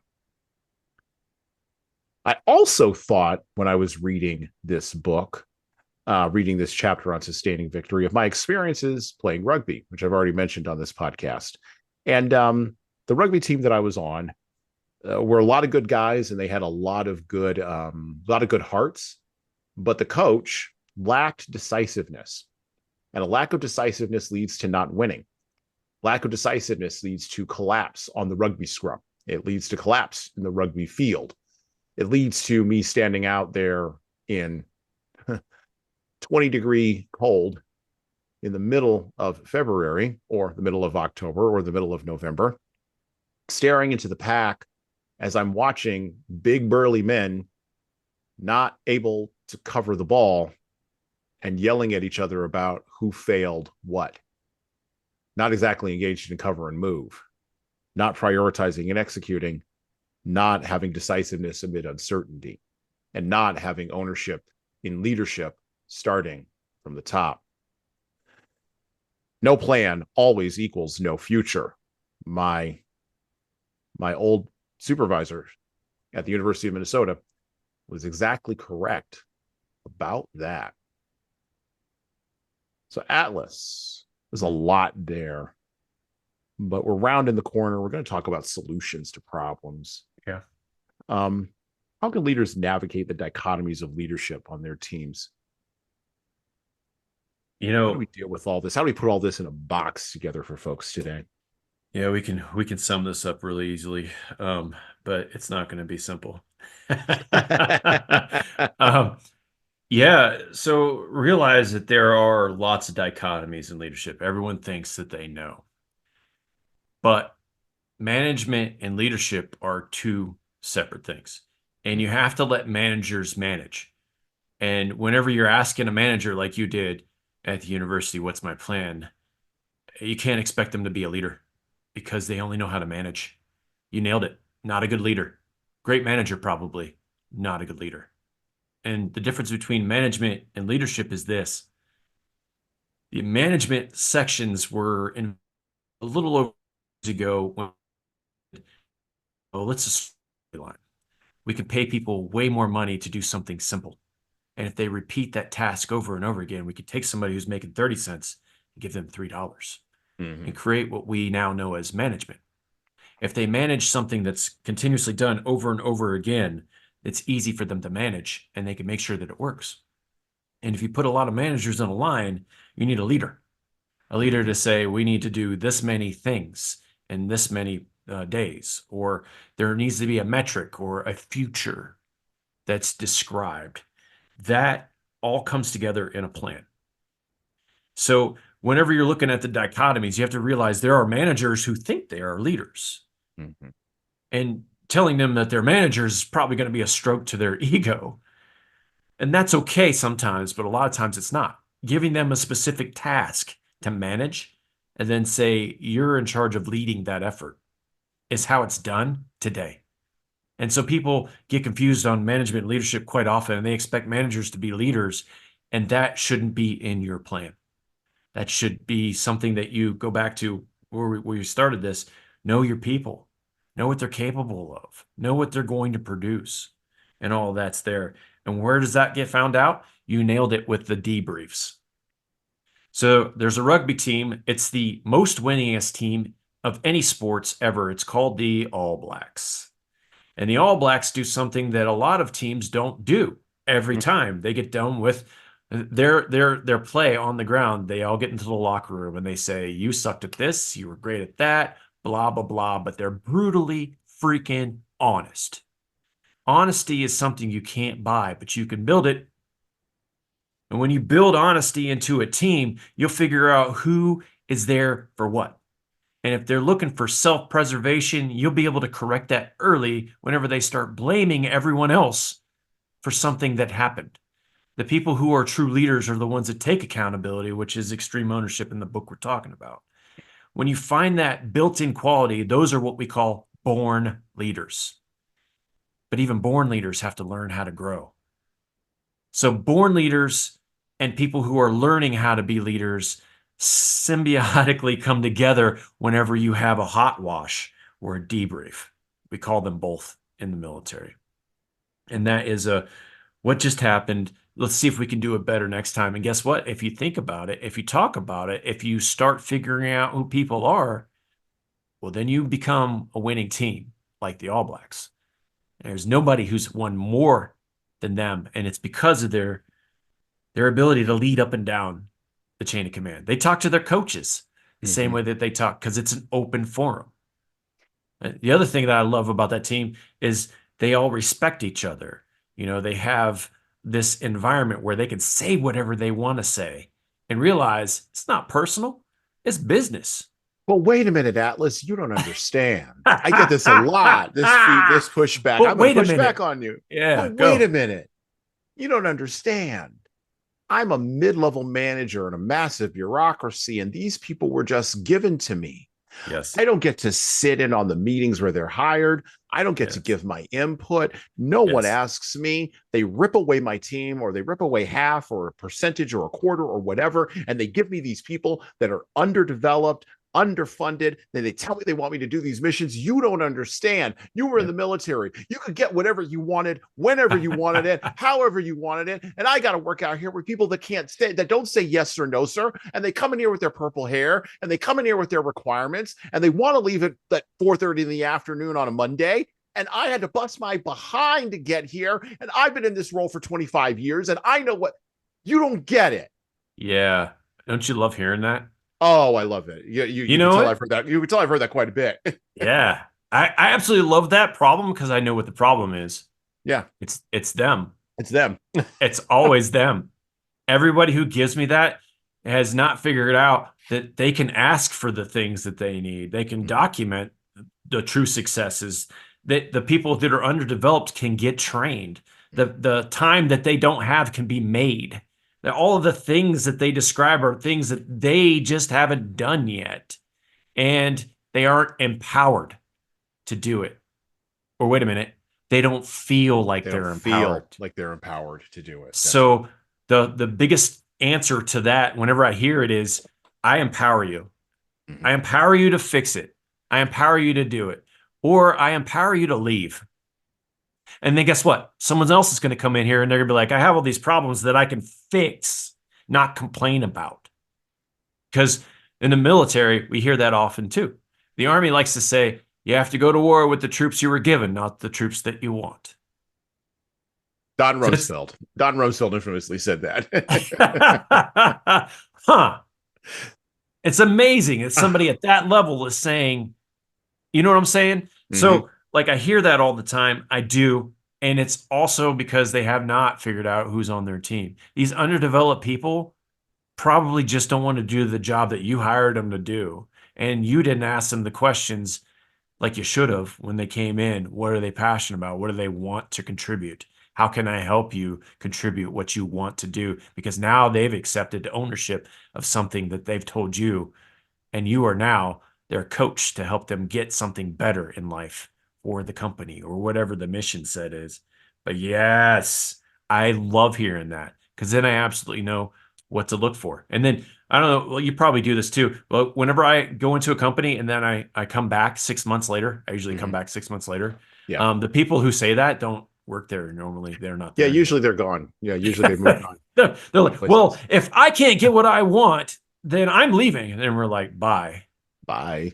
Yeah, because somebody else will probably hire you and you can complain about the same things wherever you go because you're going to find the same problems if you're looking for Shockingly same enough, your problems. problems will follow you wherever you go because, well, It's you. everywhere you look, there you are. Yes, there you are in the mirror. Which then goes back to uncertainty. They're uncertain on how to fix things. And then that's a higher leadership problem. So usually what I'll end up doing is I'll say, hey, I heard this. I hear this all the time. But, I told them that they're empowered to do this. You need to go in and tell them that they're empowered to do this. That just those words, I empower you to do this, will change the directive if they want the direction, if they want to change. The other thing you need to do is realize that you have a communication problem Hmm. because whenever you have that, it's a real problem and it's because you didn't communicate effectively. So it's being muddled, it's being confused, or it's being misread. But you need to clarify what they're able to do, and if they're The, leaders or managers. the lack of communication I'm going to jump Huge. in here on this. Huge, right? So in my own personal life, my wife and I, in our marriage, we try to have as clear and as open, even about things we don't like, as clear and open a communication between each other as we possibly Yeah. can, because in the hierarchy of the household, I'm the leader, she's the leader, and then we got the kids, we got the Yep. troops, right? And Yep. then you've got a bunch of other things happening there. And honestly, I'm not at the top of that hierarchy. God's at the top of that hierarchy. Then Amen. there's me. Yeah. Then, so like, that's how that kind of, that not kind of works. That's how that works. That's how Right. that And so works. clear communication up and down the chain has to Yep. occur, so there's no confusion. And the place of conflicts in our marriage has been when clear communication was not there, when things either wanted to be said but were not, Yeah. or things were inferred from statements that were made that were not tracked to reality. And so we also see this, and I'm not unusual. The only reason I'm bringing this up is because it's a touch point. Most, I believe, fundamentally, many people struggle with communication. And I believe fundamentally leaders struggle with communication, but not in terms of I'm going to word vomit onto other folks. They've got Right. that part. Yeah. It's the expectations of what other people or how other people will communicate with them that creates indecisiveness and uncertainty. So you mentioned the All Blacks. There's an expectation in that culture that they're that going to win. There's going to be open communication and that there's going to be feedback in order to facilitate communication, regardless of the level of talent that you have. We see this in sports and in the military. You see it very, very broadly because it's sharp there, because the outcomes are black and white. Where it gets muddy is when the outcomes are hidden. Yeah. Or they're not black and white, or the outcomes have never been clearly defined. So if you're in a small business, the owner of the small business, even though they may be brilliant and may be a founder and an owner, they are the ceiling on that business. They just always. They're always the ceiling on the business. Unless they hired somebody to manage the business, they're not able to. It's not worth anything because you can't sell that business. Right, exactly. And so when we work in our consultancy with small businesses, because we had to do this ourselves, first thing you got to do is write down your processes and your procedures and your tasks, right? AI. You have to make a plan, right? AI. Exactly. Yeah. You have to make a plan. Then after you've written down your processes and your procedures and your task list and your operations, and you've written down your organizational chart and you've put everything together in a nice package, now you actually have a business. That's a business, because that can survive without you. That you can give to somebody else. Is it harder to do that in a family? Yeah, but not impossible. Is it really hard to do on the other end of that in a civic organization? Maybe, but you should probably be doing that once every 6 months anyway, or once every year anyway. You should be checking in to seeing, are the processes, the procedures, the plan that we have, are we still leading amid uncertainty? Because chaos is the only guarantee. Stability you got to work for. Yeah, well, I like this because we're going to parallel companies to families now. So most people's priorities are health, wealth, and relationships. It's those three things. And in the book, he talks about leading up and down a chain. He starts looking at the chain of command. When you're a solopreneur or an entrepreneur, whenever you own everything and you're doing everything, the line structure for that is one person does it all. And that's not really a business, just like you said. But when you start to hire people out and you start to do things at a bigger level because you have to, things start to get crazy. And you have to put, like he said in the book, you can only manage up to 6 people. I only think you can manage up to 3, because giving more than 3 people your time looks like this. This is how I used to do it while I was deployed, by the way. So I do what most people do in one day. I do 3 days worth of work in one day because I split it up into this. I go morning day, afternoon day, and evening day. And then my priorities are morning day is usually a podcast. Afternoon day is usually my books and writing, right? My social media, whatever I'm going to post out on that. And then my third day is my family. So I have 3 priorities right there, because wherever you spend your time is where your heart is, right? I mean, I don't even have to say anything about that. You get what I'm saying. So I'm putting my priorities into my timeline like that. And then I'm looking at it each night. And then I'm setting on my next day. and then that's the priority. Where most people get confused is like, okay, I can't change my family, right? So if you can't change your family, if you can't change your work family, then what? What happens? You hire a professional. And this is called consulting or coaching. And what do pro athletes do? They get coached and consulted. What do pro athletes do? They find strength coaches and dietitians. What do pro athletes do? They freaking win or they get off the team. Now, here's the parallel with the family. Sometimes you can't have a winning family member all the time, but they're going to win some of the times. And if you see them winning, if you recognize their wins, guess what happens? They usually win more. And if you find people to come in and help you with them recognizing their wins, your family becomes stronger. Your work family becomes stronger the same way. The difference between your regular family and your work family is if your work family isn't working out, you could find a new family member. All right. And if you're not a family, then you're not really going to succeed for long periods of time. And that all goes back into the book. How many people can you really have in your life? I think it's 3. I'm against what Jocko and Leif say. I think it's 3. Any more than 3, and I'm overwhelmed because I only have 3 parts of my day, and I want to touch you every day and say, hey, how you doing? It's just how I am. The psychological research on this is clear. I mean, Dunbar's number says anything past, I think it's 9 people, we just can't keep. Oh no, it's not 9 people. Sorry, anything past 150 like different people, we can't keep track. Yeah, we can't keep track of those relationships. And that's because fundamentally, I believe it's because we were created to be in community with each other, and be in community with the Godhead. But if you don't want to buy into any of that, that's fine. Mm-hmm. It's fundamentally because our psychology is wired to reality in a certain way. Let's go there. And reality, it cannot be it cannot be repealed. You can negotiate with it. You can maybe try to shift it a little bit, but you can't repeal it. You can't. You can't. Reality always gets a vote. Well, I got to tell you the story though, because chapter 11 really hit me hard. Yeah. And referred to in Joint Committee.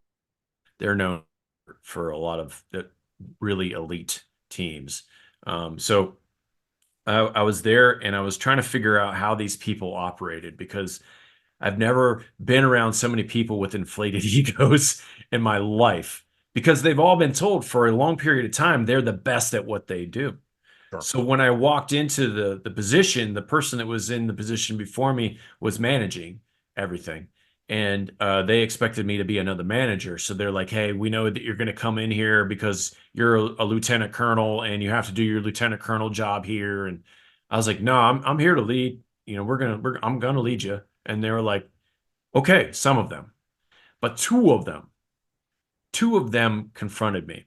And how the confrontation happened is when I walked into the job, there was another person that was hired to do something similar to the job that I was hired to do, to be the chief technology officer for a Joint Special Operations Command. And I won't say his name, but he's a good guy, great guy. He just didn't come from our environment. Mm-hmm. So he didn't know much about the military, especially about special operations. And he had a corporate mindset that he was trying to instill in our special operations community, which has been around for a very long time. The chain of command came from the military. Why? It's thousands of years old and it works. Yep. So when he's coming in and trying to insert himself in our chain of command, it didn't really work well. So we had some people that were splitting off and going into his school of thought, and then some people that were staying standard. And what I saw was 2 members, specifically 2 members. And in the book, he talks about meeting with a chief executive who had this technology problem, and the 2 scientists didn't get along with each other. Now, I got along well with the CTO, and so did my boss, the CIO. So everyone got along just well. It just didn't work because we were trying to do the same thing. And we weren't talking. There was no communication there. And he didn't want to talk to me because he saw his level as being above mine, even though I did not answer to him. I did not work for him. I didn't have any authority chained to him at all. So he came in and we just weren't talking. And in fact, we would be in meetings. He would ask me my opinion. He would stop me And then he would keep talking. And I was like, well, that's very disrespectful. So like, I didn't make it a point, but I had the same problem that he talked about in the book. It's like, what are the options? Well, you can get rid of one of them or the other one, or you can do what the book says and get rid of both of them. And so what I did was I started looking at who's on my team and who's on their team. And that's an us and them. Don't do that. That's dangerous. But the reason why I did it was I was trying to help them work for him or whatever they wanted to do. And what I found was this really hard place. So I had two members. These two members wanted to work on his team, and I fueled that the best I could. I created a building for him. I said, what do you need? I found resources, and I tried to push that envelope over there to see what would happen. Mm-hmm. I didn't go against them, but what I did was fuel them to do something they were passionate about.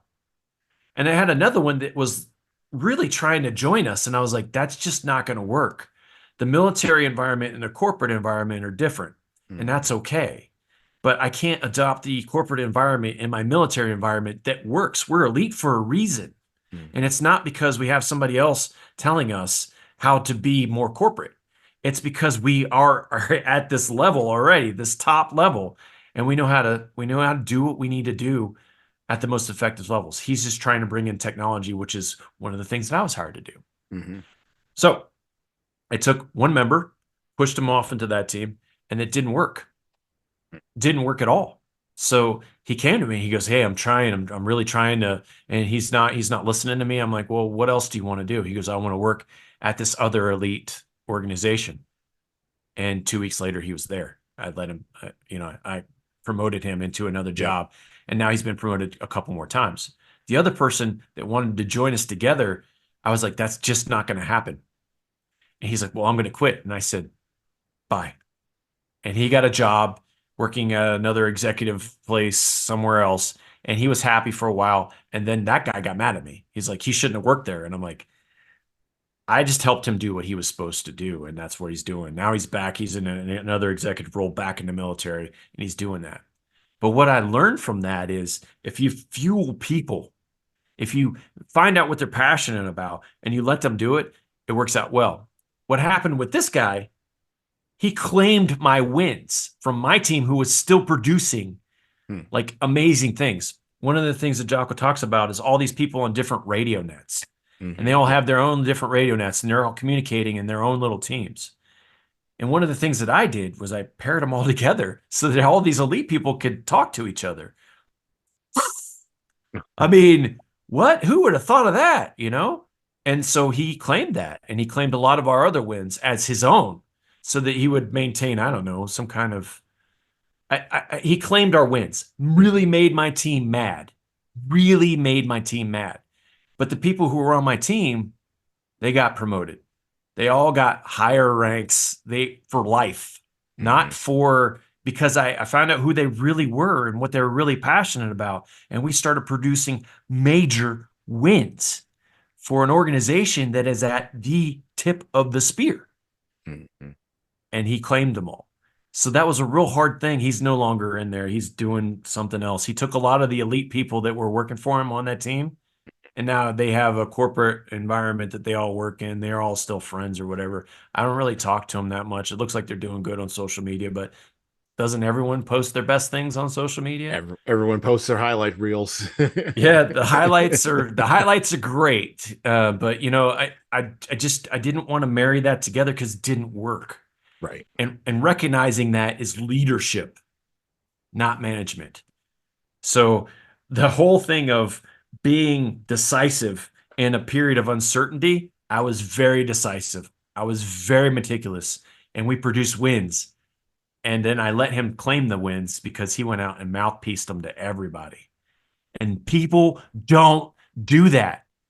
That's the biggest thing. Like, you want to lose communication and be a problematic organization, start getting mad at people for not claiming wins or for claiming your wins. Start getting mad. That happens all the time. Yeah. And if you just let it happen, your organization gets to a level that you would have never expected it to be at, because the people who are good at talking usually aren't good at doing. Right.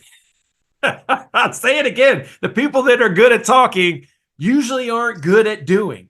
Well, So and the let them irony, talk well, and the about irony what you is did. that the irony, well, everybody needs marketing, right? Apparently. Yeah. You know, understanding what people are good at, understanding their internal motivations, understanding your own internal motivations. Um, there's an idea in leadership theory, and I don't expound too many leadership theories only because I think they don't work fundamentally. Because again, leadership is almost an individuated act now. Hmm. However, with that being said, there is a leadership theory that says that leaders and members, it's called leader member exchange theory, Okay. leaders and members of teams exchange content. Now, I've Mhm. always used that in a framing around emotional intelligence. Because yes, we'll exchange status, or we'll exchange wins, or we'll exchange blame, or we'll exchange credit, or we'll exchange feedback, or we'll exchange all of this stuff. We'll exchange hierarchy, money, whatever. But the biggest thing that a leader and a member will exchange is emotional and emotions and emotional exchanges. Our Hmm. feelings are what we are going to exchange. Yes. Feelings of anger, feelings of disappointment, feelings of happiness, feelings of sadness. Those feelings are what we are going to exchange. And until we all get replaced by the Terminator robots, which may be right around the corner, until we all get replaced by them, that's the one thing that only human beings can do well. And we Yeah. just talked about the internet being this machine of engagement, right? This revolutionary machine of engagement. The things that were prioritized, the exchanges that were prioritized pre-internet are still valuable, but their value has shifted around, and where they show up has shifted around, and how Mhm. they show up in people's lives has Yeah. shifted around. One of the things we like to do on this podcast is talk about solutions this year. And this leads us into, this is a segue into the solutions conversation. So you talked about the size of the wins. You talked about knowing your people. You talked about a little bit about blame and credit. I love how you said, you can buy honesty, but you can't buy honesty, but you could build it. I love that. Wrote that down. That's brilliant. Um, Obviously there's applications from the military to the civilian life, military to all these other different places. Military is a bureaucracy, just like any Yeah. other bureaucracy. You're going to pull something out of there. Um, One of the things that I look at with extreme ownership, and I look at it again as through my lens as a divorce and family mediator, Mhm. I would sit across the table from two people who used to love each other and now don't. Yep. And I would watch a lot of a lack of accountability, a lack of ownership going on at that table, whether Mhm. accidental or on purpose, whether influenced by other folks or not. If you want to build leaders for tomorrow to solve tomorrow's problems, Mhm. heck, if you want to build leaders to solve some of today's problems, let's focus on tomorrow's problems, the problems we haven't quite gotten to yet. If you want to build leaders to solve those problems, that act begins at home. Mm-hmm. Yeah. And I'll go even deeper. I said this recently in a shorts episode that you should go back and listen to, episode number 120. Sort of my sharpest shorts episode yet. But I said, paraphrasing from Jesus, telling his disciples that the harvest is much, but the laborers are few. Well, that's directed towards 12 disciples, Mm-hmm. Yes, all of sir. whom Yes, were sir. men. Yes, sir. And so, to the men listening to my podcast, whether you are middle aged men, older retired men, or young men who have stumbled across this is for you. Men have to take ownership of every single thing in their sphere of influence. That means getting up off the couch. That means not relying on playing video games for your entertainment or pornography for your sexual release. It means not looking at social media so much. It means making a plan. It means prioritizing and executing. It means taking ownership of making your bed and cleaning your room. Let's start with that. You don't have to go out and get a job immediately, but maybe taking ownership of the idea that it might be a good idea to go get a job. You're already hardwired to do that. And the ladies who are listening, and there are many women who listen to my podcast, who do you want to be with? Do you want to be with a man who actually takes ownership of every single aspect of his life and his sphere of influence as much as he possibly can? Or do you want to be with the opposite. Because if he's taking ownership of everything in his sphere of influence, then that allows you to take ownership of everything in your sphere of influence. And now those two can come together. And now we can have a real dynamite family and a dynamite team. And if we want to solve the problems of the future, leadership starts at home. And then you role model that for your children. And I'm saying this specifically because Atlas has written books for children, just like Jocko has. And children are the fathers of the future men, right? And they're the fathers of the future daughters, right? That are coming down the pike. Do you want to build intergenerational wealth? There's a lot of talk about building intergenerational wealth. Robert Kiyosaki and many others talk about this idea. Well, generational wealth is more than just money. Money comes and money goes. Shirt sleeves to shirt sleeves in 3 generations used to be the idea in America. And by the way, it still is. What lasts longer than money? Well, the legacy that you give that is a spiritual legacy, the legacy of a 2-parent home, the legacy of appropriate role modeling of ownership. We may not have had much money, but we stayed married and we took ownership of everything in our sphere of influence. And then the child can go off and become the next thing because there's a granite underneath there that cannot be broken. Ownership always has its drawbacks, but ownership also has its privileges. And when Jocko and Leif talk about ownership, they of course use the adjective extreme next to it. And I usually pair this book with the Oz Principle, which is another great book about accountability, because that one gets into the weeds a little bit with how you scale accountability across massive organizations and massive bureaucracies. And that's another book where I read literally the first 10 pages of it, and it was everything that I'd ever heard from any of clients that I'd had in my leadership consultancy, giving me feedback about their problems with accountability, with other people not taking accountability. It was literally everything a complaint I'd ever read. And I thought, who the heck had guts to write this down and publish it? And so if you're going to get extreme ownership, go pick up the Oz Principle. It's written on the conceit of the Wizard of Oz. I recommend that book as well. 2 great books you can pair together. Nice. Talk about the nuts and bolts of ownership and the nuts and bolts of accountability, and then go off and be accountable. And the privileges of ownership, the privileges of accountability are often not talked about because at the moment that we are at right now in our culture, we talk a lot about rights, but not responsibilities. We talk a lot about wanting privileges, but not sacrifices. The idea that comes from Atlas, the idea that comes from Jocko, and from all of the other folks that have come onto my podcast, that have come onto this show, and have talked about their past experiences, particularly military-based experiences, come from a perspective of sacrifice. You sacrifice before you get the privileges. You sacrifice the things that you want today for a better future tomorrow inside of your sphere of influence. And sacrifice doesn't always look like taking a bullet. Sometimes sacrifice looks like not letting your kid have a cell phone at 10 and just committing to picking them up every day so they're not on social media, and so you have a conversation with them.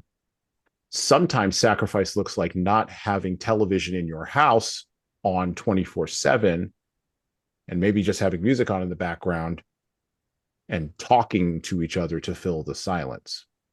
Sometimes sacrifice looks like not sacrificing meal times with your family because the boss, who isn't going to be there at your funeral, wants a little bit extra out of you. Sacrifice has to come before privilege, and ownership has its privileges. The sacrifice always comes first. Those are some of the lessons I think that we could take from extreme ownership. But I'm going to let Atlas have the last word on this as we round the corner.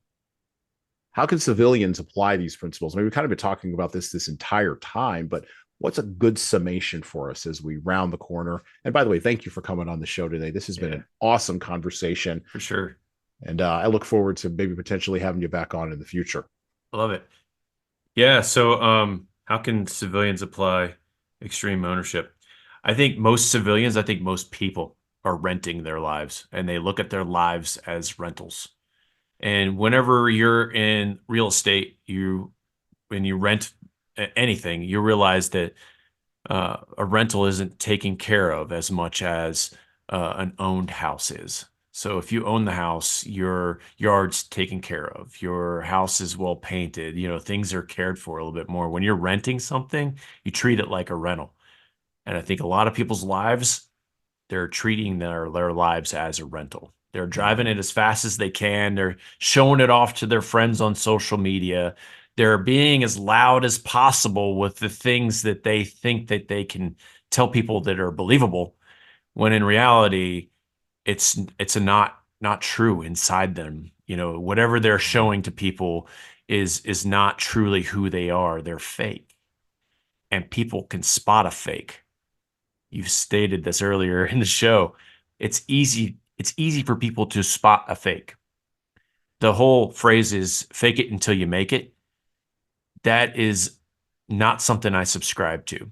I think you should talk about it until you make it. I think you should highlight it until you make it, but faking it only brings in other fake people. So if you take that aside and you look at who you really want to be, own it. Don't rent it. When you own it, your yard's going to be tighter, meaning you're going to go to the gym. Your thoughts inside your walls, this brain thing that you have in your head, they're going to be freshly painted. They're not going to be marred up with negativity. You're going to start taking care of the neighbor's trash whenever it rolls into your yard, and you're going to talk to your neighbor instead of just complaining about them.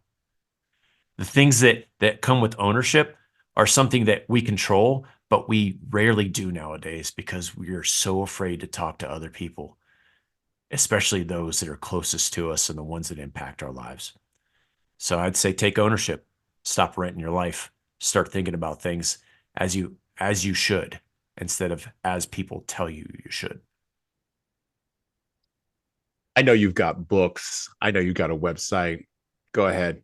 Talk with folks about where they can get a hold of you, where they can see you, Yeah. where they can get you, where can we spot that TEDx conversation that you Yeah. not conversation, sorry, speech that you dropped. Where can we find you? Where are all the places we can find Atlas Aultman? Yeah. Google how elite leaders win. You'll find me on a TED stage talking about my time with the president and a lot of general officers, the highest ranking people in the military. And I got very blessed and fortunate to be placed in the places that I was at. But it wasn't me, it was the teams that I got to, find out about, the people that were in my life. Jesus likes to say we be a fisher of men, and I took that to heart. I like to figure out what people really want to do and then fuel that. And I find great success whenever you do that. So the books I have, the Rule of Three is number one in a lot of categories. That talks about a lot of the stories that I learned from these extreme leaders, and some of my personal stories where I'm at. Shows, leaders-kit.com/shows is all the podcasts that I've ever been on. I think there's like 40 or some odd shows that are posted out there if you want to hear more of me. I don't have a podcast yet, but I'm going to do 100 podcasts before I even think about it, because I'm finding great things. Like I wrote down 3 pages of notes from the first time we talked. Just getting a feel for the guest is something that four of the podcast shows that I've been on has done, and those shows are always amazing, and they're award winning for a reason. So, and then I have a Fox leadership series for kids, and that talks about the basics of life as they own themselves as a leader, and allows the parents to connect with their kids at bedtime usually, and ask a series of questions, allowing the parent to share that part of the day where they're leading something that they don't normally share with their kids. So it's a deep connection that forms between the parent and child, and then the child starts to look at the parent more as a leader, rather than someone that provides them everything that they ever wanted. And interestingly enough, the kids not having the cell phone was a Yale study that was published last November. Mm-hmm. And they said that kids lead happier lives if they aren't given a smartphone until later in life. And you know why that is because all the negativity that gets pushed out and the positive vibes So it's a weird mixture for kids to try to figure out that chaos that we all figure out later in life, or as you and I did, we grew up with it and it started to become really noisy. Yeah. The world's so noisy right now. So that's what, thanks Awesome. for letting me plug my stuff. Absolutely. Absolutely. Oh, absolutely. No, it was great to have you on. And of course, we are going to have links in the show notes to all of the places where you could find Atlas Aultman, all the places where you could find information about his books, his TED Talk, his leadership courses, his consultancy, everything that he's ever done. We're going to have links to all of that to the show notes below the podcast player of the show you're listening to right now. If you would like to stay on the path with us here at Leadership Toolbox, we have a few things that you may want to consider. We're not as good as Atlas, but we try to worm our way in there. We of course would recommend that you subscribe and like this podcast. Recommend that you tell every single leader that you know that the Leadership Lessons from the Great Books podcast exists. Of course, we love it if you go on Apple, Spotify, drop us 5 stars, subscribe, pass it around your email list. Of course, word of mouth is how this show grows. So tell all of your friends. If you have people who you know won't listen to a podcast or they won't attend a training, how do you get them leadership tools? Well, we have this little book that was released back in April of 2022 called 12 Rules for Leaders, the Foundation of Intentional Leadership. I co-wrote that with my co-author, Bradley Madigan. And in it are the 12 rules, the 12 areas we think that leaders need to know the most about. And we've covered a lot of them today, including ownership and accountability, avoiding the blame credit trap, and many, many other spots. So go pick that up everywhere where you can find books, most notably Amazon, of course. And we have it in Kindle format and, of course, paperback. By the way, I have been promising an audiobook for years now. I should probably get on that. Oh, by the way, there's another little red book we have that was little red at the time of its release back in 2018. But people started picking it up a little bit over COVID, and I'd recommend that you pick it up as well. It's called My Boss Doesn't Care. 100 Essays on Disrupting Your Workplace by Disrupting Your Boss. There's a nice snazzy red cover with white lettering on it. I recommend you go pick that up if you're finally ready to disrupt your boss and disrupt your workplace, but you don't quite know which form of disruption to prioritize and to execute on. If you are having some uncertainty and a lack of decisiveness, that book is a guide, because you're going to need a map. You're going to need something to help you. And then finally, we have a YouTube channel. You're going to hear the audio of this podcast on their YouTube channel. If you're listening to it on YouTube, you should subscribe to the Leadership Toolbox YouTube channel.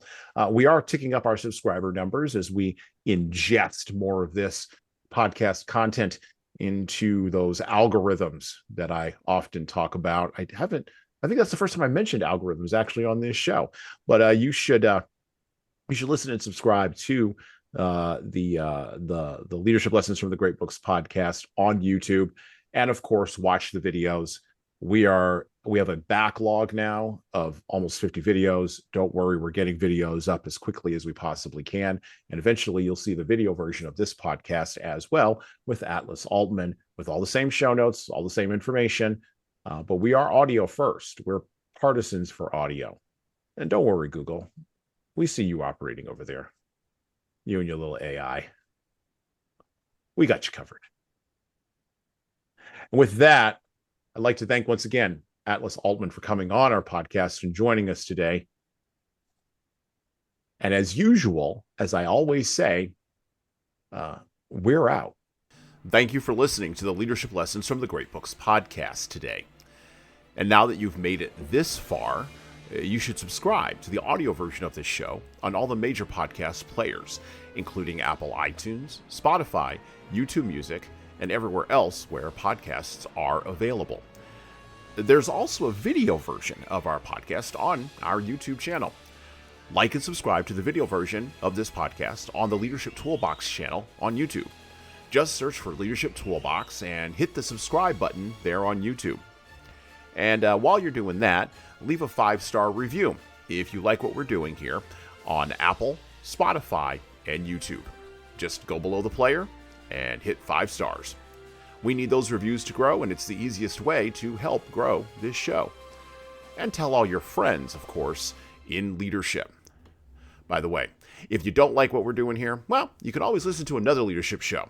There are several other good ones out there. At least that's what I've heard. All right. Well, that's it for me.